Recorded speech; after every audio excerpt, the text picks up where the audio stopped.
welcome to another episode of the ALI RENIE WorldBuilding Show. Oh my god! Yay! Yay! After a We long return. sabbatical. It's been a while. I looked at our playlist and the last show was a month ago. Oh my gosh. Oh, we've been bad. But it's been for a good reason because first we were in Tampa for one weekend and then we were both sick, and then Allie was sick, and then I decided to drive to Arkansas. So it was like 4 weeks of just there was always shit happening on Fridays. So, but now we're back. We apologize. We are back. Hello, everybody. Thank you for joining us. Thank you, chat. My camera will be on in a minute. It's I still look like a gremlin right now because I decided I had to get a workout in, so my makeup's not on yet because I was just like, damn. I've been really good. I'm every other day I'm getting my workout in, but I've been so busy. It's like the only time I can actually work out is before I stream. So, but anyways, I did it. It's a good goal I'm working towards. Maromi is continuing the meme with the hello fellow dungeoneers. I thought we were the fungeoneers now. That's a little cheesy. But it's okay. That's my brand, yo. All right, that's okay. When I'm not disturbing grown men into, horrors, it's being corny. Disturbing grown men into horrors? Horrors, the terrors, the shivers. Horrors. Well, that would be funny if you could disturb them into horrors. My book Wildman has been known to scare grown men. Oh. Yeah. I have that book. I know, I just gave it to you. Yeah, you did. Thank you. You're like, I will read it in a decade when I have time. Probably, yeah. Well, I do have Travel coming up, which is the only fucking time I can read, so hopefully I'll get through that and like 50 other books. Oh, then, yeah. Dagosilla said he heard horrors as well. Yes. Oh, sorry. It's fine. It's my Midwestern accent. Like, we just can't not say the word horrors all the time. Do you have a Midwestern accent? Technically. I don't hear an accent. I know. But then again, I don't know what a Midwestern accent. The only kind of Midwestern accent I know is like the Fargo accent because of the movie. It's like, okay, that's not Midwestern. That's like Great Lakes accent. Oh, okay. Well, there you go. That's so like Scandinavians up there. I just want to say I have opened a Liquid Death tea. Oh dear! Just now because they started making tea. I am officially a death peddler, and I have a link on my profile. And if you go there, you can get $5 off. You're welcome. The end. What? I think I'll use that code. Wait, what is Liquid Death? Liquid Death, it's water, but like they started making tea recently. It's water? Yeah, it's just water in a can. Oh, okay. Well, it's a cool name, so I'm fine with that. Yeah, it is. Yeah. Very cool. Well, everybody go use that link in Allie's profile. Hello, chat. Hello. Who is he? So Surreal known as Zachary is people. NPC Oasis, I saw you. Lowest Expectations. Hi. Granda is here, our good friend from Colombia. And Patrick Bowser. Hello, Tokume. Thank you all for being here with us. I really appreciate it. Hi, Tokume, you degen you. We're all degens. We're all degens, and I'll embrace it. Nobody will dampen our fun.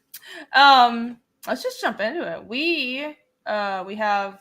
Oh, somebody asked if you made a presentation. She didn't, but I did. Yeah, Ellie is salty that we do presentations for the Creative Block Show, but and she didn't know. I'm just not going to be outdone by a bunch of friggin' lesser writers. That's all. Okay. Well, Allie made a presentation.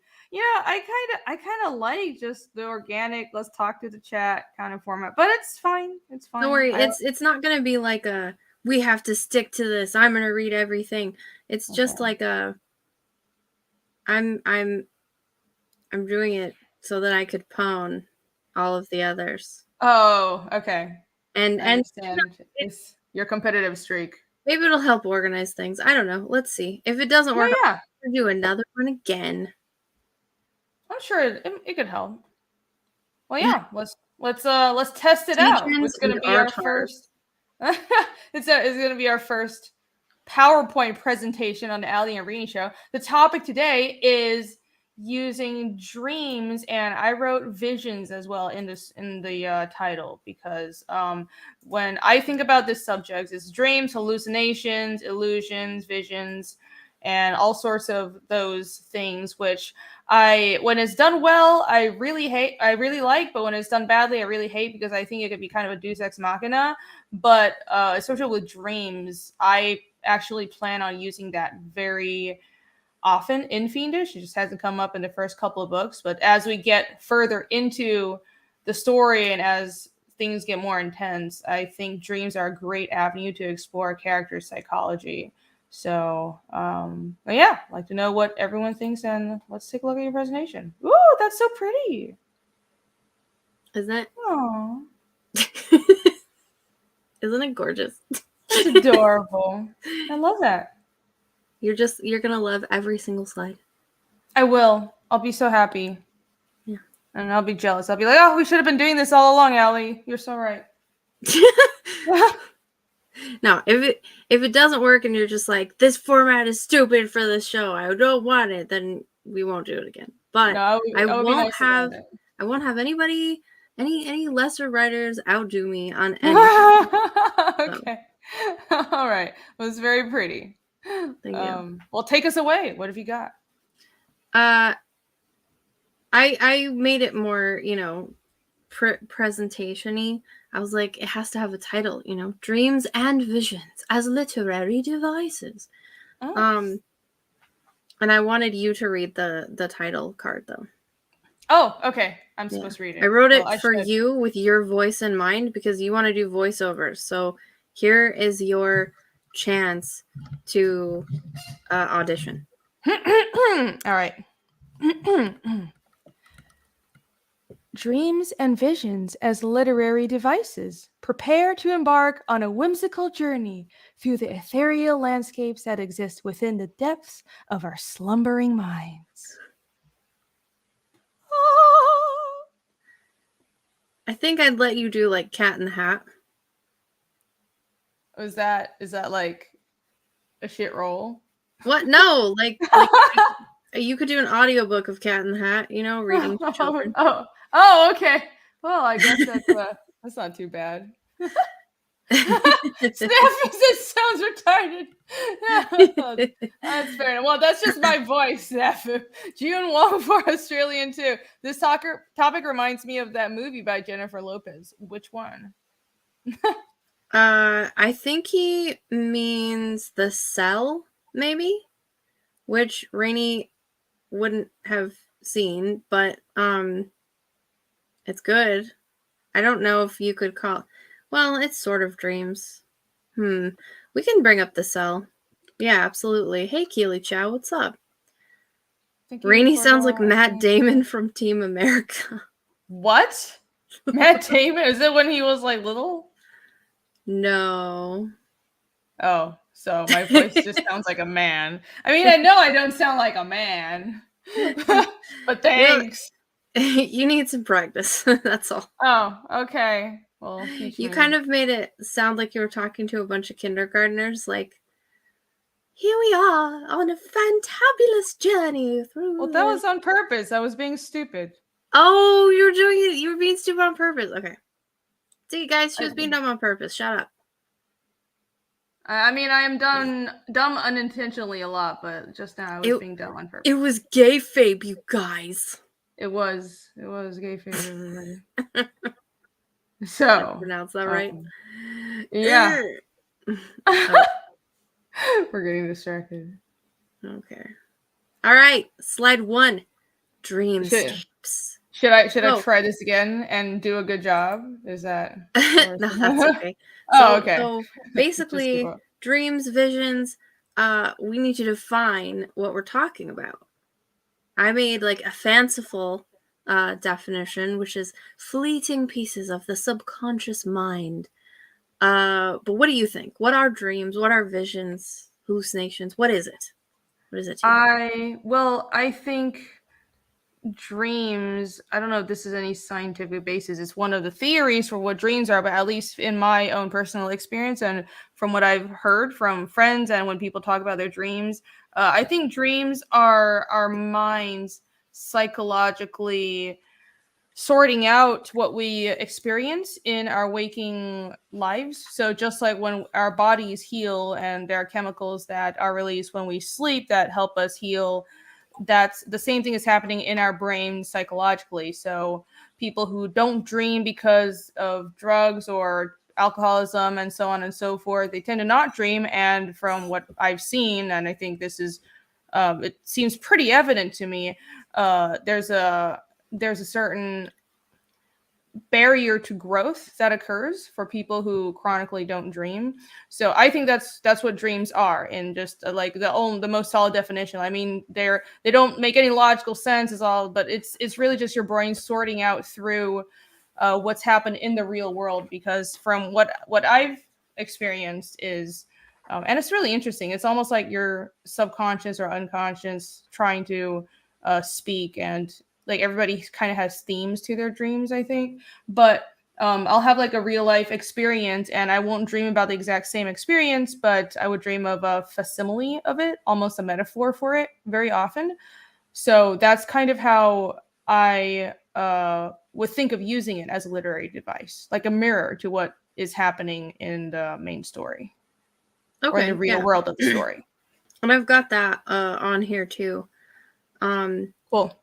So basically, like my little thing here, I was like, it can be a captivating medium through which writers may depict emotions, anxieties, desires, and the bizarre. So like if there's things, oftentimes people will have dreams when they're trying, they're having a stressful time in life, and then they dream about things that give them ideas, about how to solve the issue that's going on in their life. That has been used through a lot of. I'm smart and I know what I'm talking about. You do. But then there's people who have naughty dreams and they're like, oh no, is that what I actually desire or is it what I'm afraid of? Then there's really crazy dreams where you wake up and you're like, what the fuck? Yeah, what the fuck brain? That happens a lot. Yeah. Or there's people like me. I've never met anyone else who does this, but I've told you weird. I write in my dreams and then I wake up and I have to like write it out again when I'm awake because I just sit there and I write in my dreams. So I need to hear more about this because I've never heard of this and I don't understand it, but tell me more. Like Ellie's brain is just built for writing, so she writes in her sleep. Sorry, continue. No, it absolutely is. There's like 3 things that I'm good at, and one of them, probably the biggest one, is writing. Then I say that with no ego, I'm so humble. You're like, I'm just that good. I'm probably the most humble person I know. No, very humble. When you're good at something, know that you're good at it. So basically, when I have dreams where I'm writing, I'm usually like talking out loud in my dream without my mouth moving. And it's like I'm thinking the words as they go. And what I see is the words kind of scrolling like Star Wars, except up and down, or from top to bottom. And then behind is usually like a landscape that sort of cycles along. Oh, so, like, that's so weird. So you're not even like sitting at a table, you're just seeing the words while you speak them? Yeah. That's wild. But like my mouth isn't moving. I'm not talking to anyone. It's just the words appear and I'm saying them, and then there's like a landscape going by. So it could be like the desert, you know, it's like turning around in a desert. Or I dream in text sometimes solo, but like or it'll be what's another one? Oh, like it'll be above, like I'm flying above the English or Scottish countryside, and there's like it's a cloudy day, so like on the ground there's light, you know, kind of shifting all over the hills. Those are the two like most common ones that I'm seeing in the background of when I'm writing. But it means that whenever I wake up, I immediately have to go and sit down and write it down, or it will just go away. It'll just disappear and I'll never have it again. So, I have so many questions about that, because when you have these dreams about writing, how does because I can't really imagine dreams having story structure to them.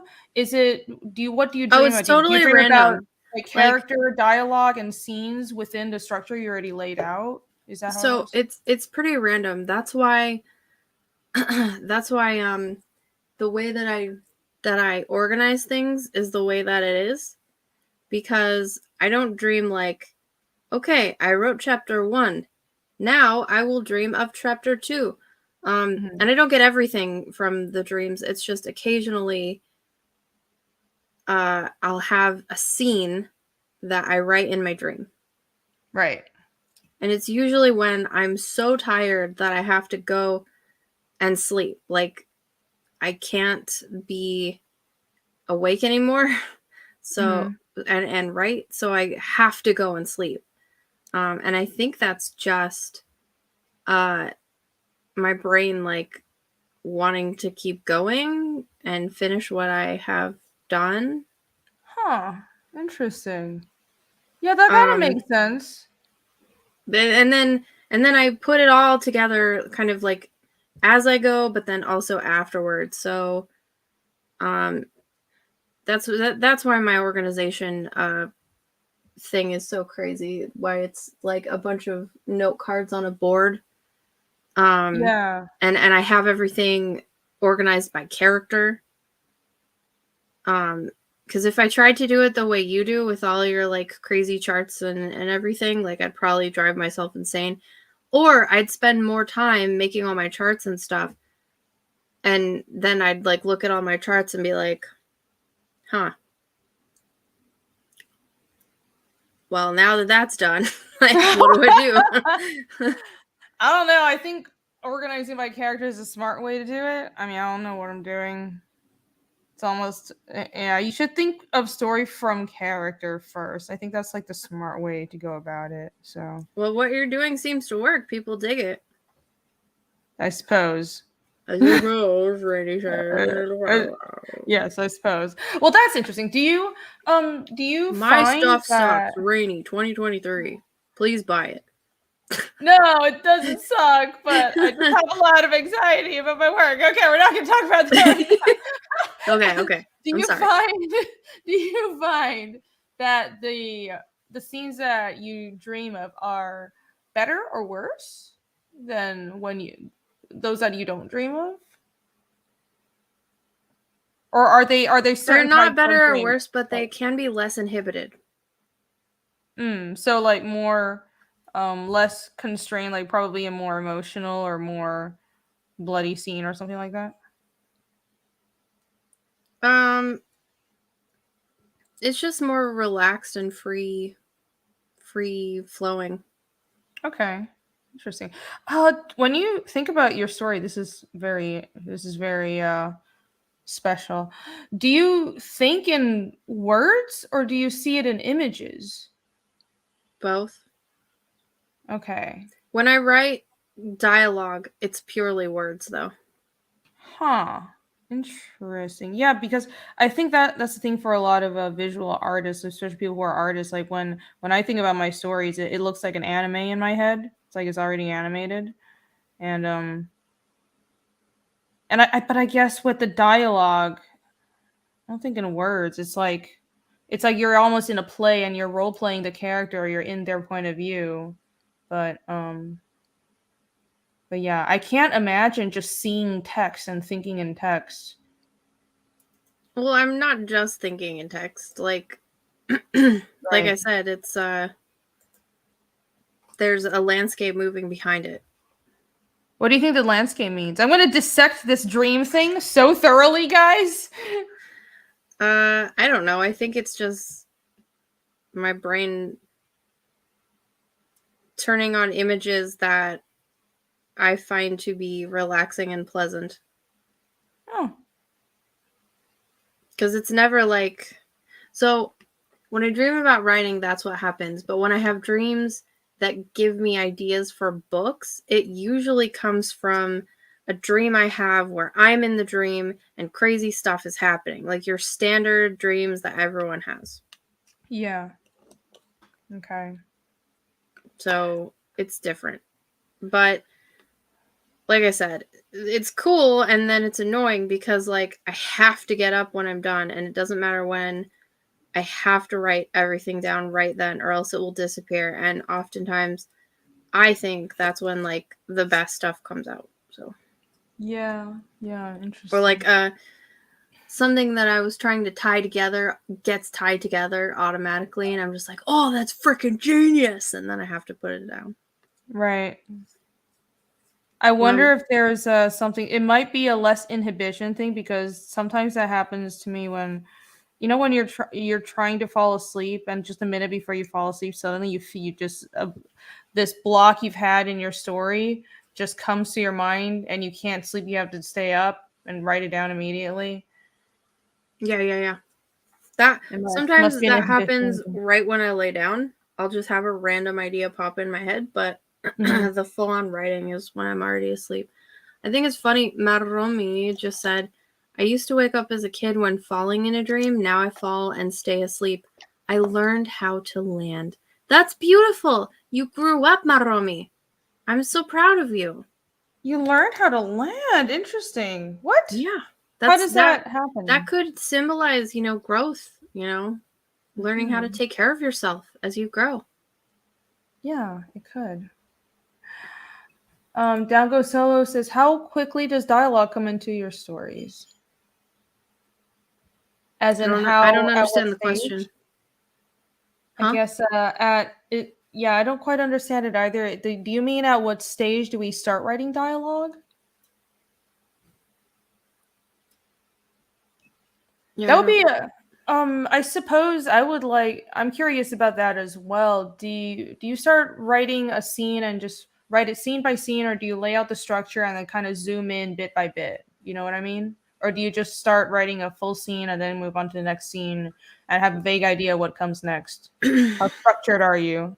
I have an outline that's very vague, and then I write scene by scene or character by character. Okay. Or both. You're like, Ali, your life is a nightmare. It's not. It's just really chaotic. Well, it would be your nightmare. You'd be like, nothing is organized or clean. Yeah, I just can't stop. I'd have a meltdown. I need to be organized. Oh, do you usually write dialogue last, or do you prefer to build off of it? No, I write dialogue as it's going. Like when it needs to happen. Or sometimes, a couple times I've written it first, but that's like for really important conversations. And it's horrible because that actually happens. Like I'll be walking at the store, just like thinking of nothing. And then all of a sudden I'll just be like, blah, blah, blah, wizard, how dare you? And I'm just like, oh shit. And I have to stop and like type everything into my phone so that I can write it down later. It's a pain. Oh yeah, or you'll forget it. Yeah, and of course it's always amazing, and I'm like, I can't lose it. That's just how our brains work, though. I have discovered that when you're sitting there trying to solve a problem and when you're having really bad writer's block, it's just you need to just leave. You like you sitting there and thinking about it will not solve it. You just need to go do something else. And it'll eventually break through. Usually the fastest way for me to fix that is I just go read. Really? Yeah, and then I find myself not paying attention to what I'm reading and instead solving my problem, and then I have to start reading like 2 pages all over again, but I've solved my problem. Huh. But yeah, leading all up into that, I guess, a writer harnesses the power of language, obviously, because we're writing, just like an artist harnesses the power of, artwork to inspire vibrant and imaginative worlds. Dreams Wow. possess the ability to surpass the limitations imposed by reality. So, yes, when we're writing and we've created our own world, we can do whatever we want within it. But, what's up, holy hand grenades? But we also have to abide by the rules that we have set forth in our world. Right. Well, the rules are determined by us, but once you lay down a rule, you can't break it. Otherwise, that's betraying the reader's immersion. Looking at you, Marvel. Looking at Hey! you, DC. Continuity, what? Characterization, what? What's that? Looking at you, Disney. That doesn't matter.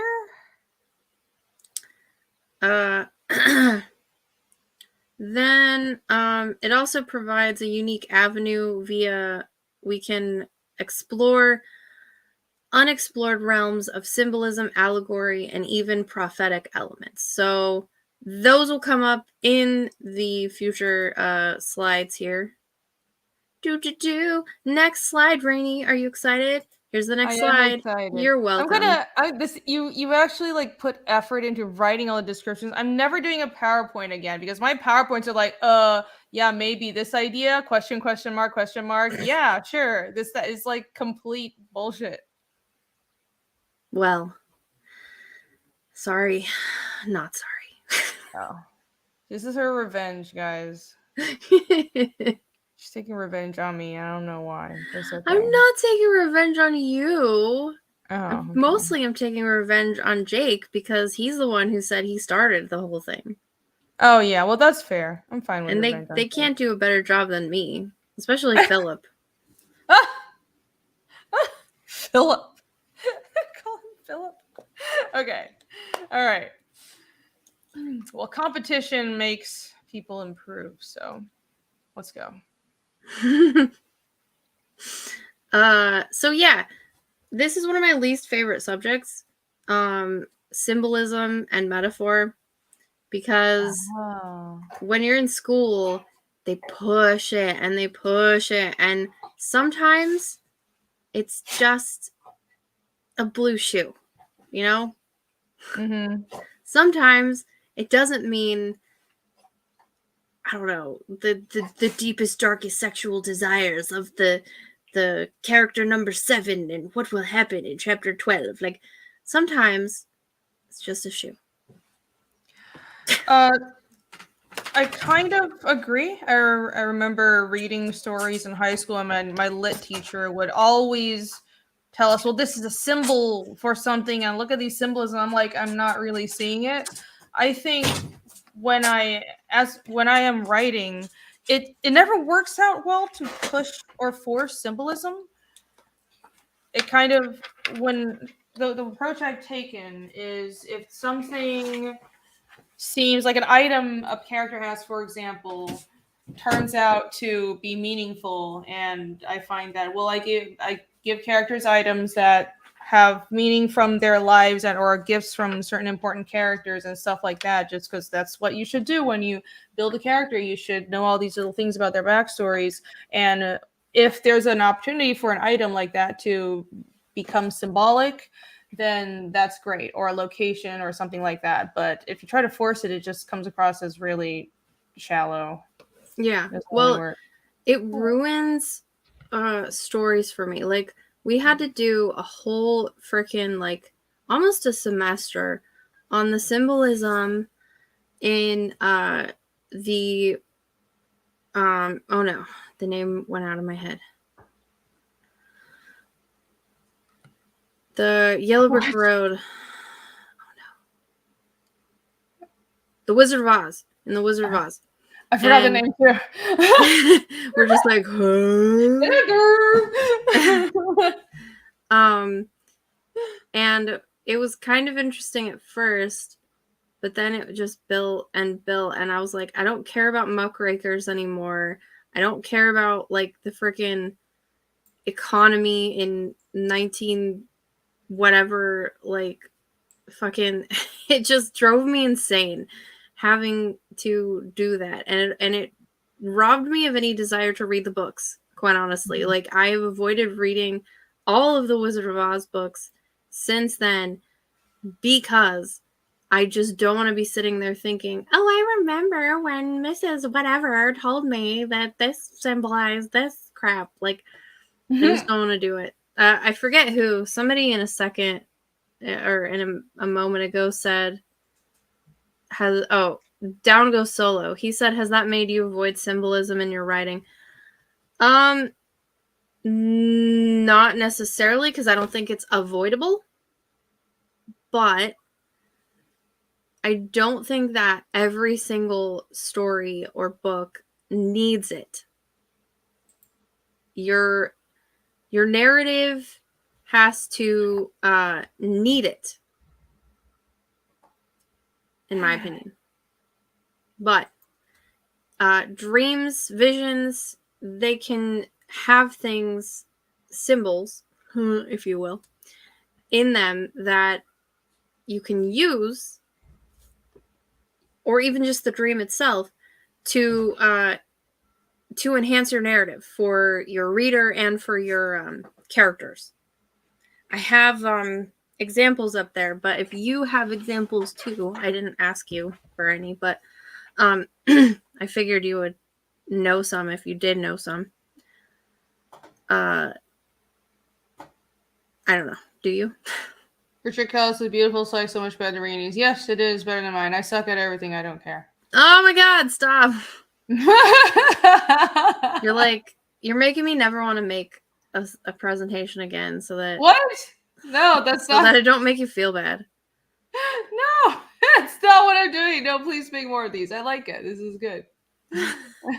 I'm just being a bitch. Von Colbert, hi. What's up, losers? Yeah, what's up? Hi, loser.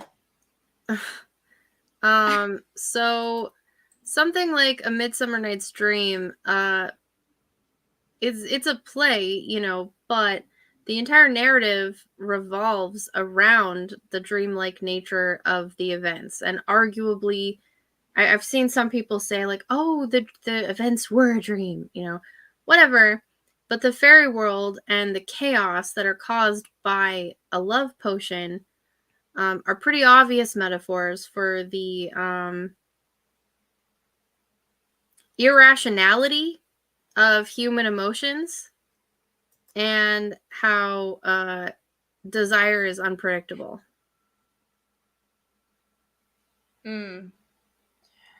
So the examples I can think of obviously are all anime and manga. So here we go. Do it, man. I think the two main examples I could bring up Berserk. I'm gonna try not to. There's a perfect Dude, talk anime about movie, Berserk. It's okay. I want to hear about it. I'll embrace the meme. But there's another piece of Japanese media that's an anime movie that the entire premise of the movie is about dreams. And I think it's adapted from a book, but I haven't read the book. I think it's a Japanese book, but the movie is brilliant because I don't know how the book portrays this because but it's Paprika. And the premise of the story is that there's a device that this medical company comes up with that can read and analyze people's dreams, but it gets stolen by a nefarious actor, and it becomes corrupted and it starts taking over society. So people's dreams start merging with other people's psychology, and dreams start merging with each other and spilling out into the real world. And the main character is a detective that's working with this sort of alter ego of this female doctor, who she kind of split her alter ego off to become this entity that works within the dream world. It makes sense if you watch it. It's just really weird when you explain it. And it's this detective and this alter ego of this doctor that are working together to try and stop this dream infestation. And so, anyways, but there's a lot of metaphor in within. I mean, seeing like there's just a lot of metaphor in Japanese media. Spirited Away has a lot of metaphor, and it's all cultural as well. It's really hard to get if you're not Japanese. Maybe that's why I hate Spirited Away. That's my least favorite Studio Ghibli. 100%. It's because there's a lot of symbolism that you only get if you're grow up in Asia, but also specifically if you're Japanese. So a lot of stuff doesn't make sense too. It's so heavily laden, and I'm just like, yeah, why? yeah, but I love it. It's not my favorite Ghibli film, but I like Spirited Away. But I understand people don't get it. Which is your favorite? Princess Mononoke. Yeah, that's right. Oh, speaking of which, dude, you'll love this. So, they were showing it in the theater here, a few weeks ago, and so my kid went and watched it for the very first time. She's never seen any other Studio Ghibli film, and when she came back, she's like, I really liked it. And I was like, oh yeah? And she's like, yeah. And part of that was because I understood the allegory of nature and humanity. And I was like, okay, you are 12. Nice. Oh, you're 12, yeah. Great. I'll consider my job done. Sweet. I guess you're ready for college then. Yeah. I didn't know what that was when I was 16. I think your kid is good. I know. Talk about go kid. Damn. Yeah, I was like, cool. Well, I guess time for you to go sleep. I don't know. Ooh, you got a super chat. Nice. Mononoke is very good. It's a beautiful, beautiful movie. Dagosilla for 10, thank you. Posted my sign up and completed opening scene today. Not really related to tonight's topic, but if you have time, I'd love to hear both of your thoughts on it. Sure, yeah. If towards the end of the show, if you, I can pull it up and we can take a look at it. No problem. Thank you. Congratulations. Yes, congratulations. Oh, so you can't really talk about symbolism and metaphor without talking about Lewis Carroll. Don't look at me like that. But I'm not doing. It's at 40% Zed who said Tales from Earthsea is the best Ghibli movie. He's trying to make us mad. I will not fall for it. Continue. Is it Ghibli or Ghibli? I've always heard people say Ghibli, but you would know better. I don't know because it's an Italian word. It's not Japanese. In Japanese, it's Djibouti. Djibouti. Djibouti movies. Thanks, Miyazaki, for your Djibouti movies. You know, one of those funny translation things where Laputa, it sounds like Laputa. I mean, I'm sure that's not. Every time I read it, I can't not read it that way. Hyper Wizards in the chat, digging my slides. Ha. Hi, do you feel the competition, Jake? Do you feel it like coming for your place as the slide master? Holy shit! Oh dear, she's coming for you. She's coming for you. I'm a little terrified. I don't know if we should continue. I don't know what's going on anymore. Wait, it's Italian. Yes, Ghibli's an Italian words. I don't know. I don't speak Italian. Italian is weird, so don't ask me. I like that Snuggie said, whoa, Alice in Wonderland had symbolism? Yes, absolutely. A lot of it was more in Through the Looking Glass, in my opinion. But, for example, in Alice in Wonderland, I'll say something that's in the movie so that people who haven't read the book will know what I'm talking about. So, the Walrus and the Carpenter poem, is actually I've talked before actually about how I think everyone should read that poem because it is a great metaphor, allegory, whatever, for the fact that the state, the government, will always fuck over the little guy. So yeah, check that out. If you want to, but also Through the Looking Glass is about life's challenges, growing up. There's a lot of, obviously there's just a ton of books that are about growing up. But that's one of the most iconic ones that people will have read. Have you seen Inception? It's a Paprika ripoff. Is it really? Yes. Not a ripoff, but Christopher Nolan literally said this was inspired by Paprika. Oh, I've never seen Paprika. You should watch Paprika. It's very good. Because, well, I hate Inception then. No, Inception isn't bad. It's just Paprika does the whole dream thing better. In my correct opinion. Okay, so, but it's basically the same, where it's complexities of human perception and the subconscious mind? Yeah, the whole thing is about the subconscious mind and the dream, and the characters are delving into the dream world to solve a mystery. But Inception has more of there's different layers to the dream world. Paprika, it's more the dream world is spilling over, so they're kind of chasing the villain in and out of the dream world and trying to figure out who he really is in real life. But the characters aren't one for one at all. The actual plot is different. It's just the fact that they're in a dream world that's similar. I thought that the layers thing was a nod to Dante. Like the layers of hell. I thought that that's what it was. Oh yeah, I thought of that. Solo says, do either of you write in that structure? Do you like poems?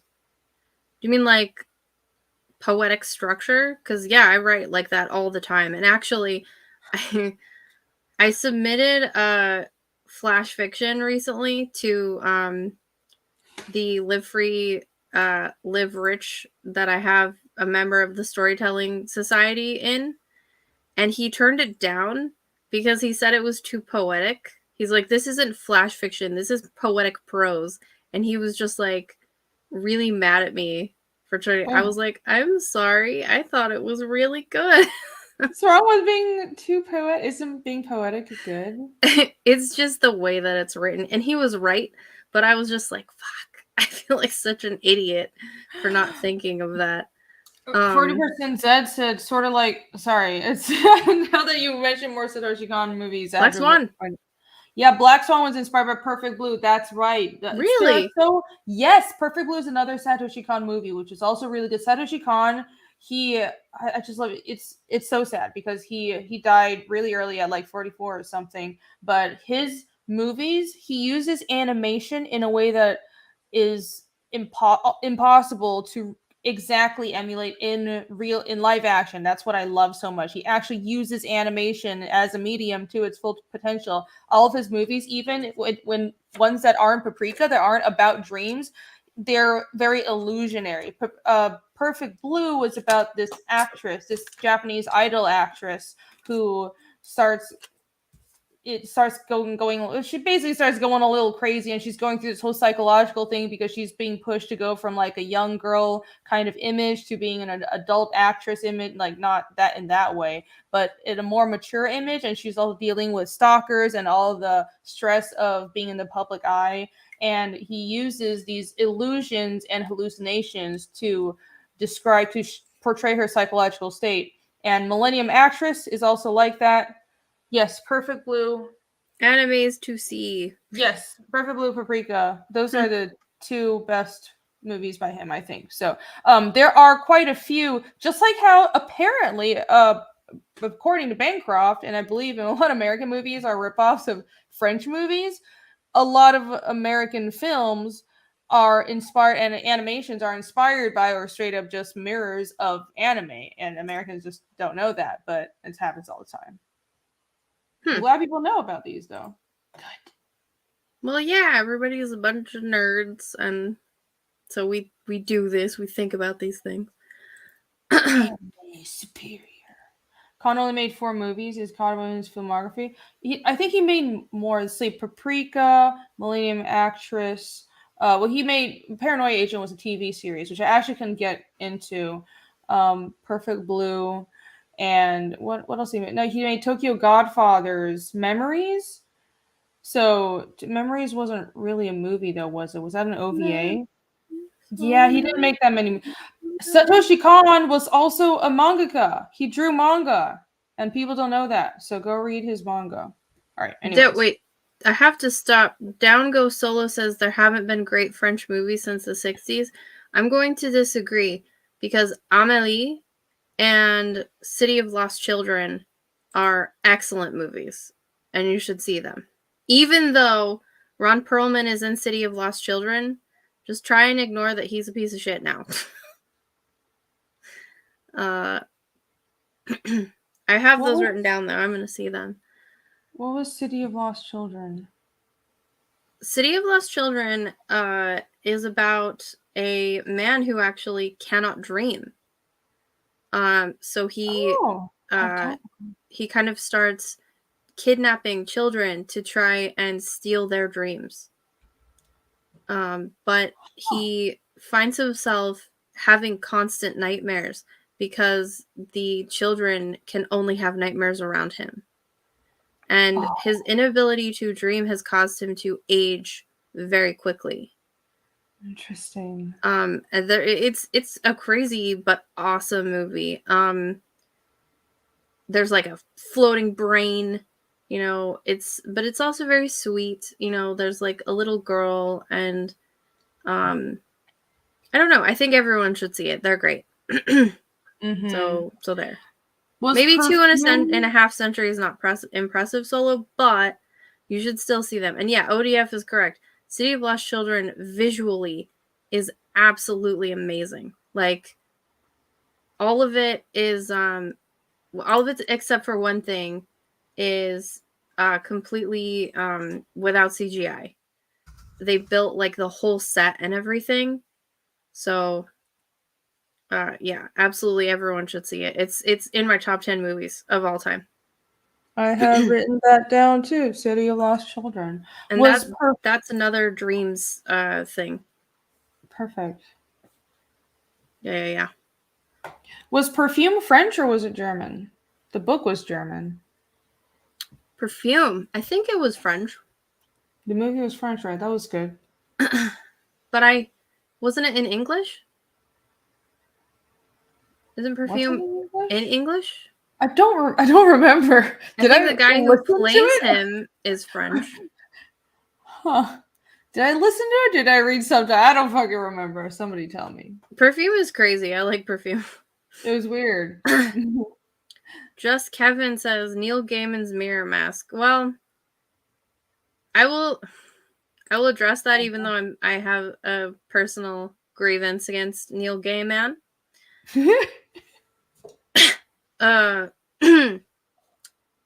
Mirror Mask is a dream film, and I would recommend everyone see it, even though it's almost entirely CGI and that drives me insane.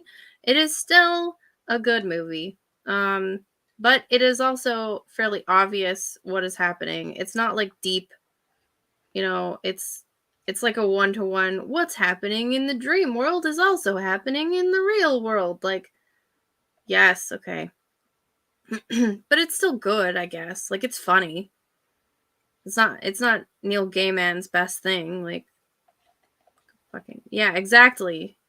Neil Gaiman. Fucking. Mm-hmm.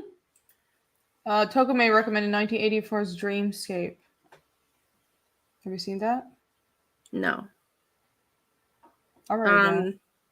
Oh, but the last one that I included on there was Dream Story by Arthur Schnitzler, because I thought the chat would find it funny since it inspired Eyes Wide Shut.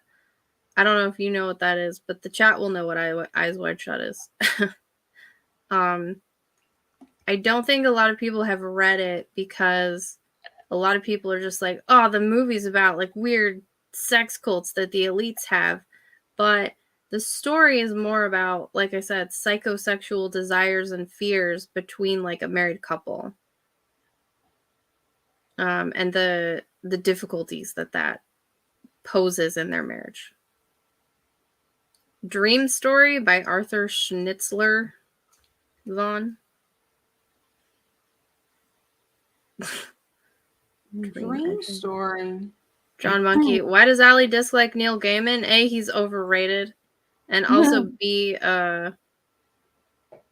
what's a quick way I can put it? He called me a racist. So, that'll do it.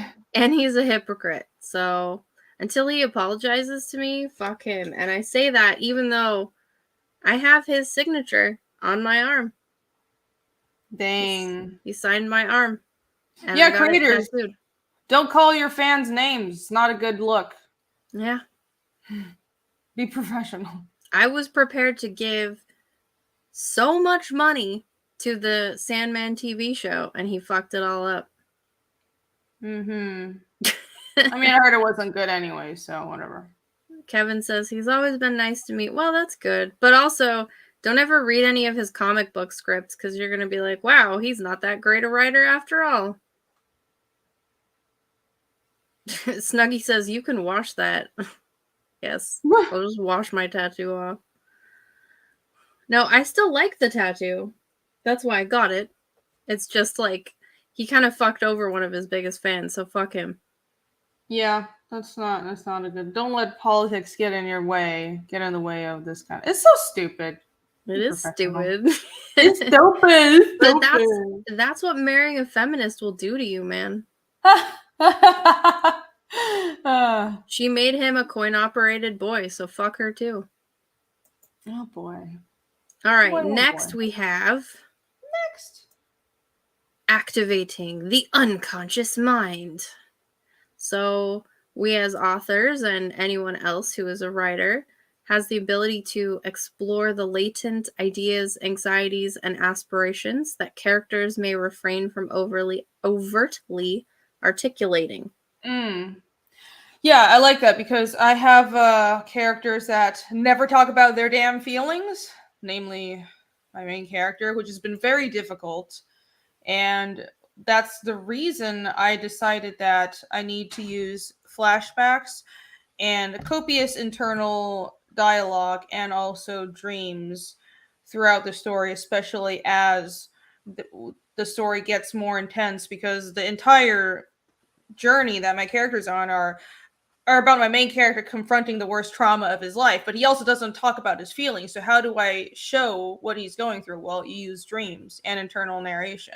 But when a character is also not only doesn't talk about his feelings, but also denies his own feelings to himself internally, what do? You use dreams. So that's a really good point. That's a problem I ran into. So that may or may not happen in Fiendish. It probably will, yes. Okay. Chat, she was worried about spoilers as usual. So I told her we could talk about it in the lightest way possible so that she wouldn't have to stress about spoilers. Well, just saying that dream sequences will happen, and you're going to get some trippy dream stuff and probably have some spirits coming in and out of the story. That's not spoilers. Okay, good.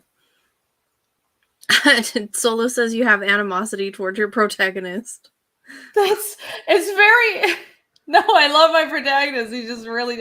why did I choose on my first major project to write a protagonist that was really uncharismatic and closed off? I know why. Good. I can tell you why.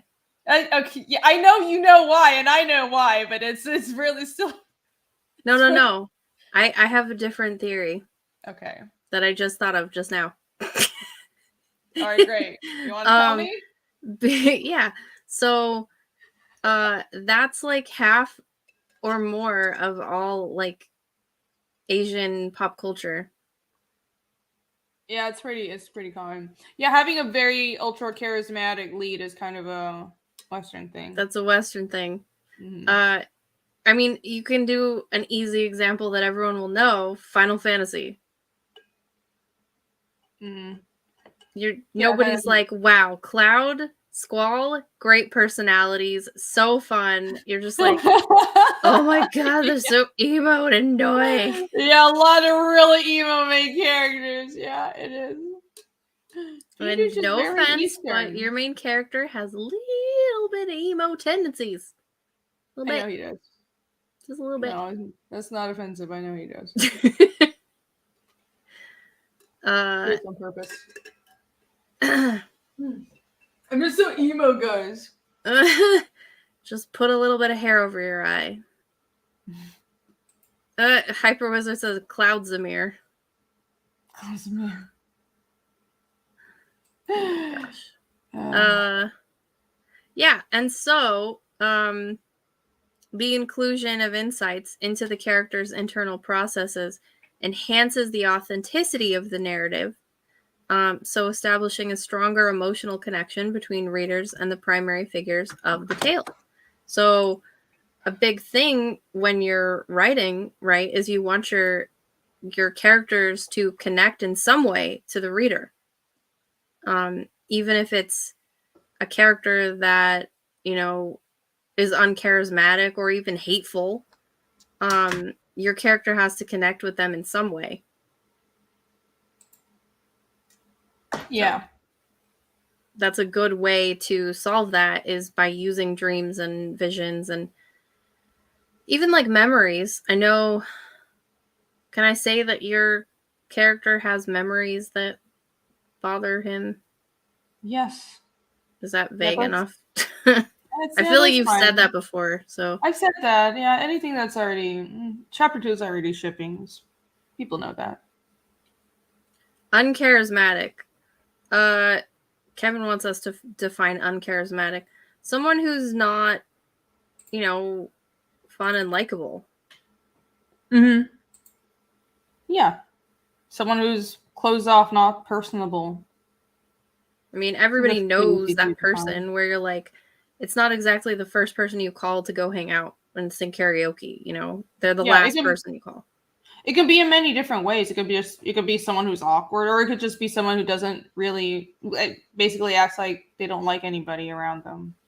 Everybody's like, Rob Liefeld, Clive Owen. Guys, what? Let's be nice here. Do either of you struggle with connecting your characters to the readers? I don't. Anthony says female in. Nice. Yeah. Vic IP 499. Thank you. I dream edge. I can call someone right now from my dream.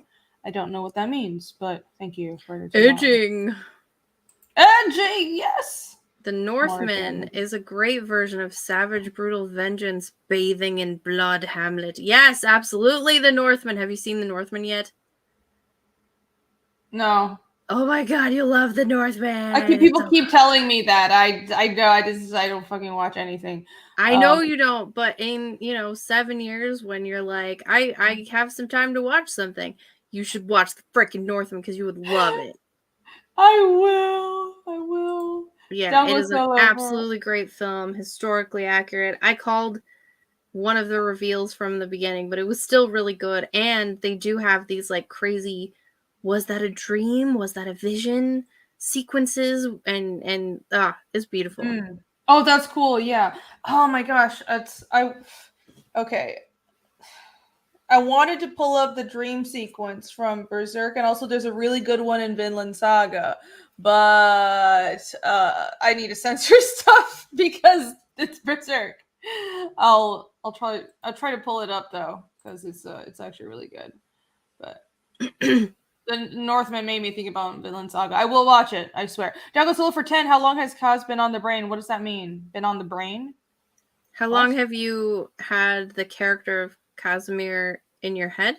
Maybe? Oh, Casimir is based off of a Pathfinder character of mine. Who it's weird. It's kind of random. So I didn't. As in the personality type started out as happenstance. I rolled a ranger who had really, really, really bad charisma. He has like 7 or 8 charisma. You should know, if you know Pathfinder or D&D, that's really bad. So I just was like, I'm gonna play him as the biggest asshole. He doesn't like anybody, and it turned out I enjoyed it so much. I decided that when I was gonna do my fantasy series, I'm just gonna make this my main character, and it was. But then it turned out to be kind of difficult sometimes, but I like it. I think it's a challenge. It's interesting because people who are that closed off, there's a reason why they're that way, right? It's a character's more interesting if they're not well adjusted. So I'm enjoying exploring that. That's the whole point of the story. Anthony Perron says we're a good team. Nice. Yes. Aww, we are. Fist bump. Boom. Yeah. Hey! We did it. Yeah. They got me for 2. Freddy Krueger was also a master of dream magic. In like the grossest way, but thank you.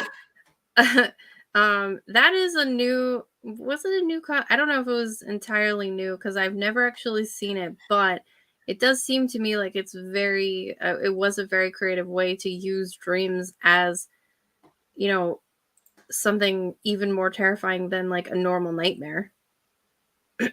So that's cool. Something like Macbeth, you know, he had hallucinations and dreams, and they played a significant role in in revealing how he had a guilty conscience and, you know, showing his descent into madness. Then there's like the sleepwalking scene, and Lady Macbeth tries to wash, you know, imaginary bloodstains from her hands, and that's like, you know, insight into her psychological torment. So there's that. I know, Vaughn. You've probably not seen Donnie Darko either, right? No, I saw. Was there a sequel to Donnie Darko? Or am I crazy? Sort of, yeah. Called S. I saw Darko. that. I didn't get it.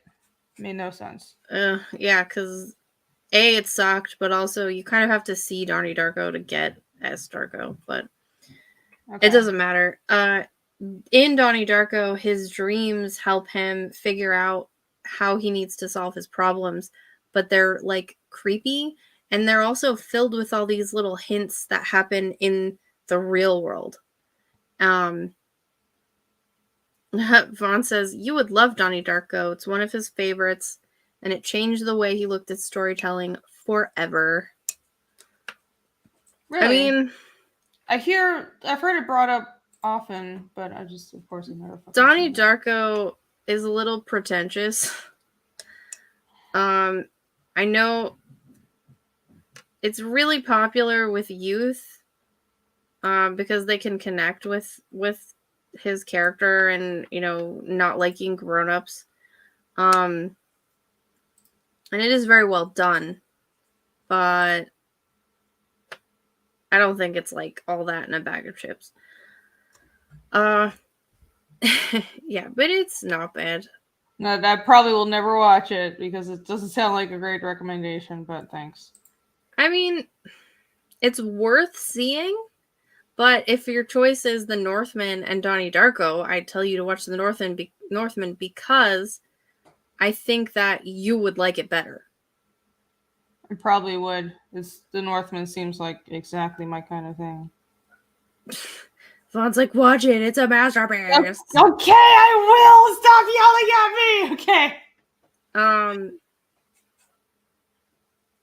So the Jesus allegory is pretentious in Donnie Darko.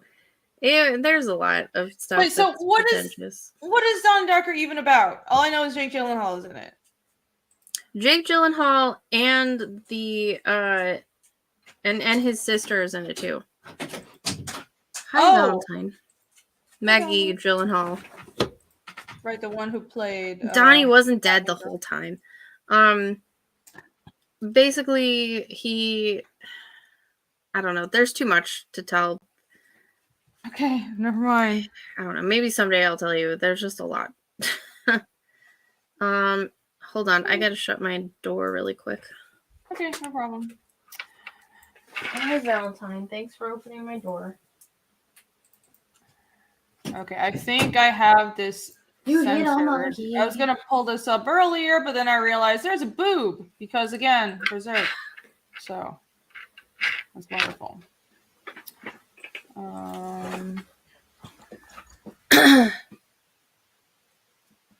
Let's see. Okay. So somebody said I brought up also the picture of Dorian Gray, and someone asked if it's in first person. No, it is not in first person. However, I think Oscar Wilde, he's probably one of my favorite authors. He might be my favorite author ever, because of how clever he is. But his dreams, Dorian Gray's dreams, were a window into his moral degradation and his internal struggle, because he's a shit person, Dorian Gray is. But he did eventually have sort of a narcissistic internal struggle with the consequences of his hedonistic lifestyle, and how even when he tried to do something to fix what he did, it turned out even worse anyway. So he has, they sort of reflect that he's having a realization that he's on a very dark path. So yeah. That is my thing. Whoa. It went away. Oh yeah. Okay. But that is my thing on the picture of Dorian Gray. What is this? This is Berserk. Allow me to indulge in my favorite manga that has ever been created, and also Heck the yeah. saga. So, they're mild spoilers, but if you just if you don't want Berserk spoilers, then I guess skip the next 5 minutes or so, but I won't spoil everything, just one specific character's plot point, because I can't talk about this dream scene if I don't talk about what happens to this character. So there's this character who is beat up, assaulted, raped by somebody she trusted and who she idolized and looked up to, and it basically completely breaks her. She turns into a potato for years, and I actually really hate that character development, because I'm fine with her being potatoed, but she never works towards healing at all. A real potato or just a fat person? No. As in she becomes mentally a child. Like her personality completely regresses. Oh, okay. And so the joke in the fandom is she potatoed, and it's really frustrating for me because like I don't mind that it happened. Like that's great trauma having characters. That's great incentive for character development. But it just spends years in this potato state. It never changes. Anyways, I don't want to go on and on about fucking Kasu's character development.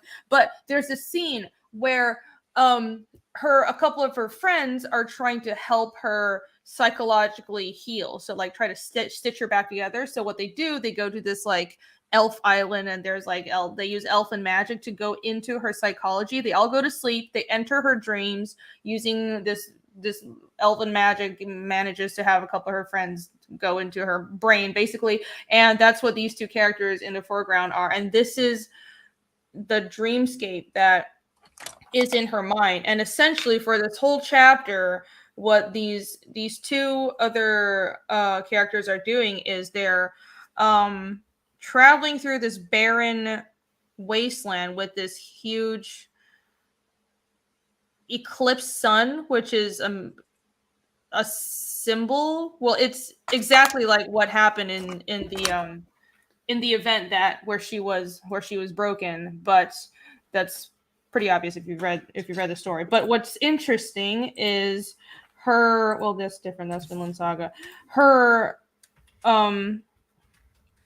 Herself, the symbol, the sort of metaphor for her in her dream is this broken doll. And what her friends have to do is travel this barren wasteland that are full of all these monsters that are all shaped like things that she's terrified of in this horrible attack that killed her or almost killed her and killed all her friends. And they have to piece this doll back together, this little like girl doll, and that's a metaphor for her mental state. And there's another character that's kind of her protector character that's seen as this dog in her dream, and that's actually the main character. But He's kind of like chained to this coffin that has a little broken doll inside it, and that's a mirror, this sort of symbolic mirror for what's happening in real life, because the main character has kind of been dragging around this potatoed woman that he loves, and he wants to bring back to her former self, but it's not happening, and he's kind of chained to her and has been trying to avenge her for years and years and years, and becoming increasingly more broken down and crippled as time goes on. So this is like a dream mirror image of what is happening in the real world in the story. And I love this chapter. It was really well done. Is the paw missing? In the actual character is missing his arm in real life. So that's a reflection of reality in the dream. Yeah, exactly. And he has the main character Guts. He has a lot of dog and wolf symbolism in the story as well. So it's pretty obviously him. So that was one use of a dream sequence that I really loved. And also in Vinland Saga, the also spoilers for Vinland Saga. Sorry, but not completely spoiling anything, but you should have read Berserk and Vinland Saga. If you follow my channel, then you should know this by now. I've been streaming for a very long time. You should read these comics. Anyways, so there's the main character at the beginning of the story was he basically followed around this war band and that killed his father, and he grew ever since a child he's been killing and training himself to kill and in order to avenge his father. But long story short, I won't spoil what happens, but he loses his chance at revenge, and there's this really awesome arc where he realizes that revenge was an empty goal to begin with,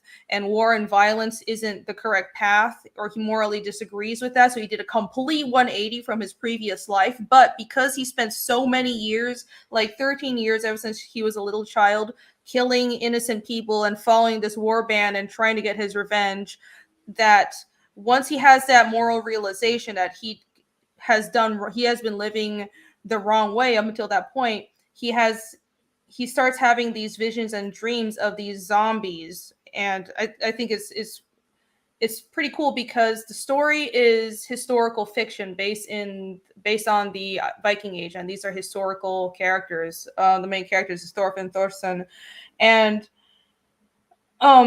these people that symbolize all the people he's wronged and everyone that he's killed show up like Duragar, like undead creatures, all different kinds of undead creatures in Scandinavian mythology that are there's a lot of undead monsters and stuff in Scandinavian mythology, and he dreams of them, and sometimes there'll be these illusion or vision scenes like this where he's just being dragged down by them, or he'll just be walking around, and when the story is referencing his past that he regrets, he'll start seeing these creatures in the shadows and stuff like that.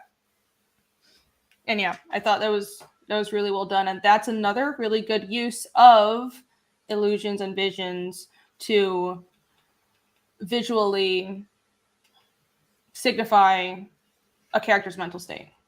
Yeah, absolutely. And the art looks cool as fuck too. It's really good art. Both of these series are good art. I love black and white. Love it. Okay, spoiler cover. In order to make this stream more tolerable, by the way, I told myself I was going to avoid talking about Sandman as much as possible.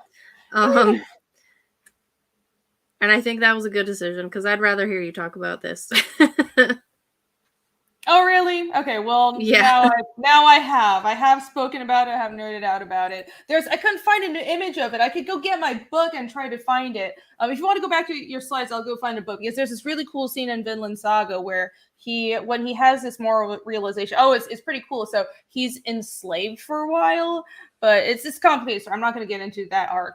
But anyways, he has this fight, like right around the time there's like the character has has a realization that his past life was all wrong. Then he's completely dejected. He's completely purposeless for several years. But then something happens. He meets a bunch of people and he realizes he gains his motivation back. And he goes from being motivated by vengeance to realizing that he was wrong to being dejected because he lost his entire purpose in life, which was vengeance, to realizing that he should do something to amend for the life that he previously lived. But in that moment, he got into this fight and was punched out, and then had this dream sequence where he was fall on this precipice of a cliff and falling down into hell, and underneath hell trying to pull him down are all the people that he's killed as all these like zombie undead, and the person that he was trying to who killed his father that he's been chasing for revenge all the time was like yelling at him. It was a really cool scene.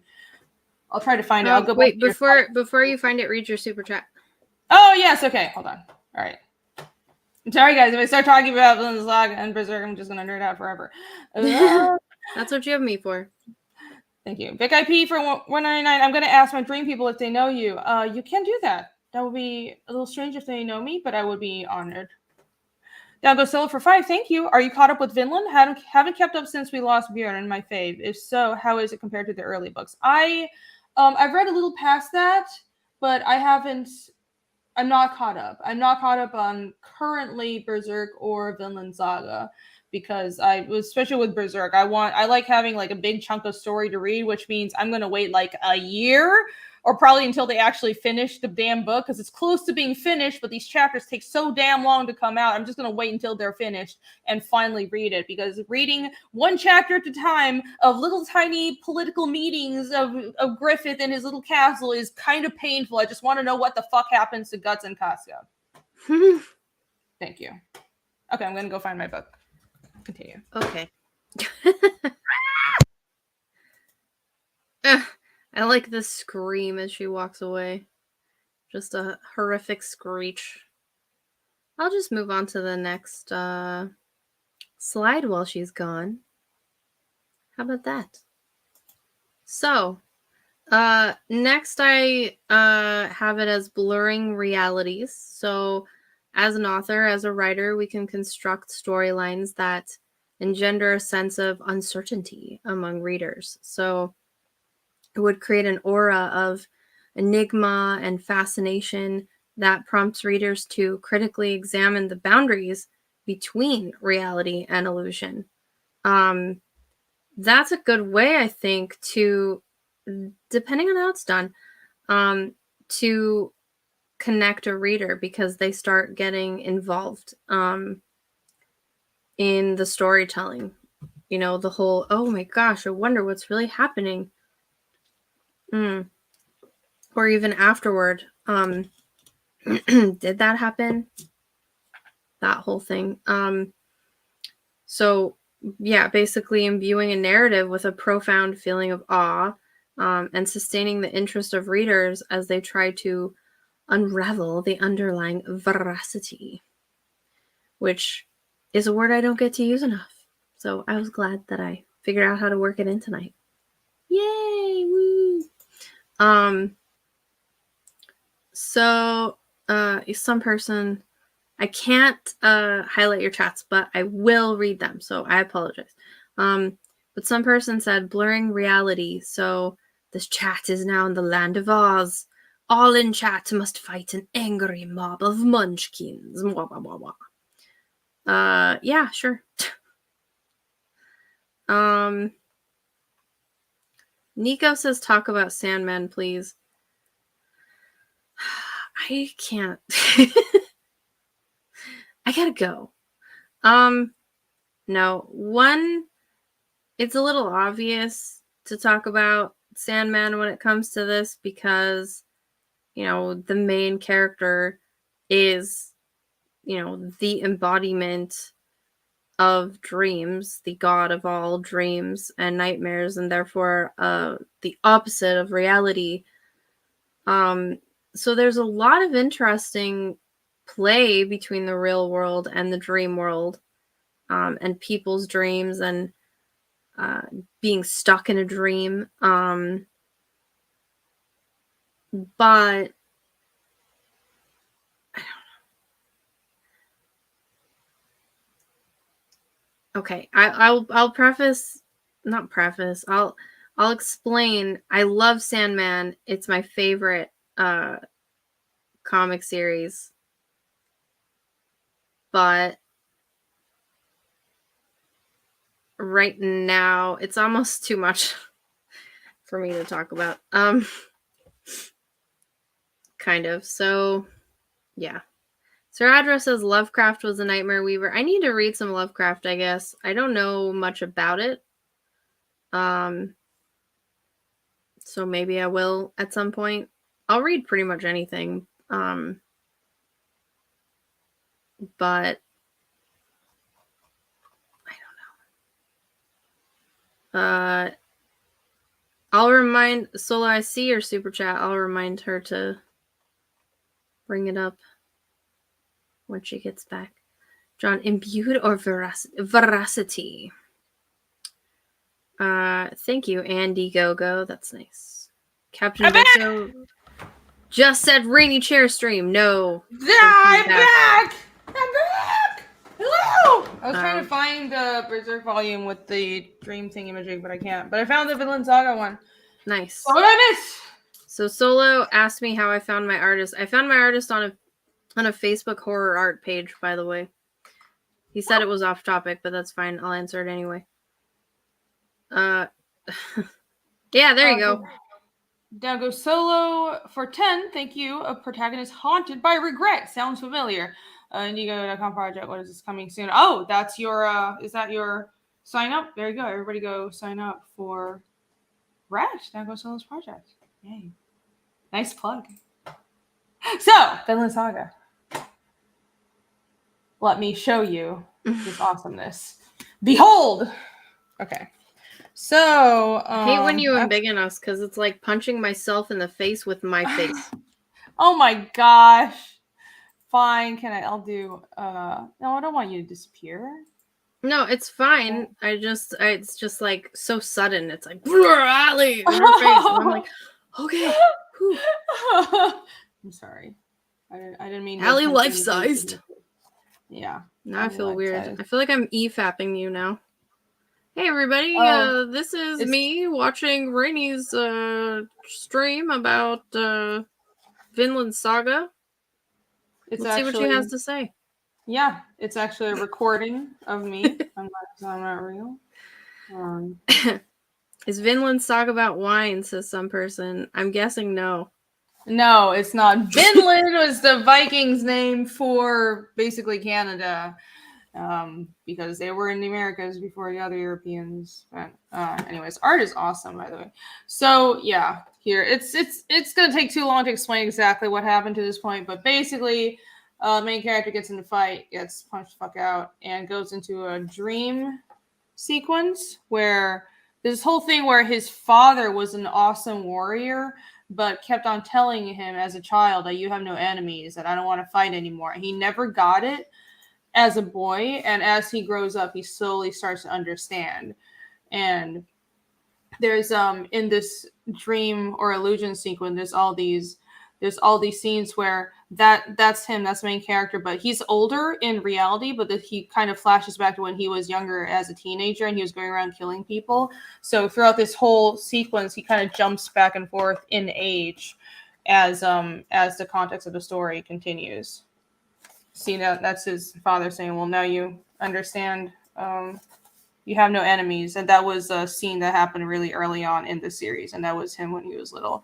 And later on, so these sort of undead creatures that symbolize his regret and kind of like the weight of all the people that their warrior society has been have wronged and that he participated in killing has been dragging him down, and they drag him into the ground and into hell. And there's this scene where he's dangling off of the cliff and looking down into hell, and he's kind of realizing, well, is this Valhalla? Except it's not this glorious battle scene like I've been told. It's actually horrible because everybody's just killing each other over and over again. And Vinland Saga is one of those is that I think I mentioned this before. Would you say it's mythologically accurate? Mythologically, it's fairly accurate. Yeah, it doesn't go that much into the mythology. It's historically very accurate. What I find really interesting, it's way more historically accurate than almost anything I've seen created in the West. Maybe other than Northmen. I haven't seen Northmen, but everybody says it's actually historically accurate. But the Vikings TV show is completely bullshit. But it's just like the way the characters reference the gods is accurate. The fact that some characters are Christian, some characters are pagan, that's accurate. It's like all the stuff is, it's real and is well done. Some person that would not be Valhalla, but we can talk about that another day. Some person was saying technically that is Valhalla, the fun of killing each other in battle, but that's not what Valhalla was. But that's okay. No, maybe we can do a Norse mythology stream at some point.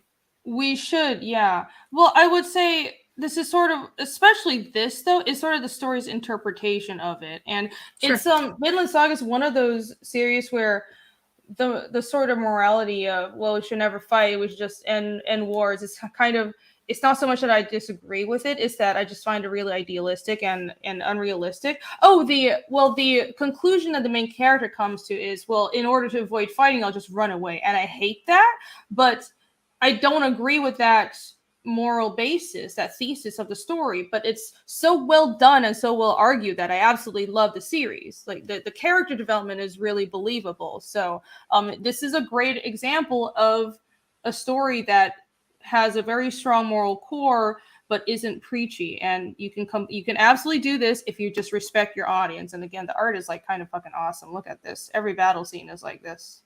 Nice. I love it so much. Yeah. But anyway, so this and then from this point going forward, after he has this whole illusion scene, and he sees this guy, Askeladd, who he was trying to get revenge on for all those years. Nico's saying Vinland Saga is atheistic.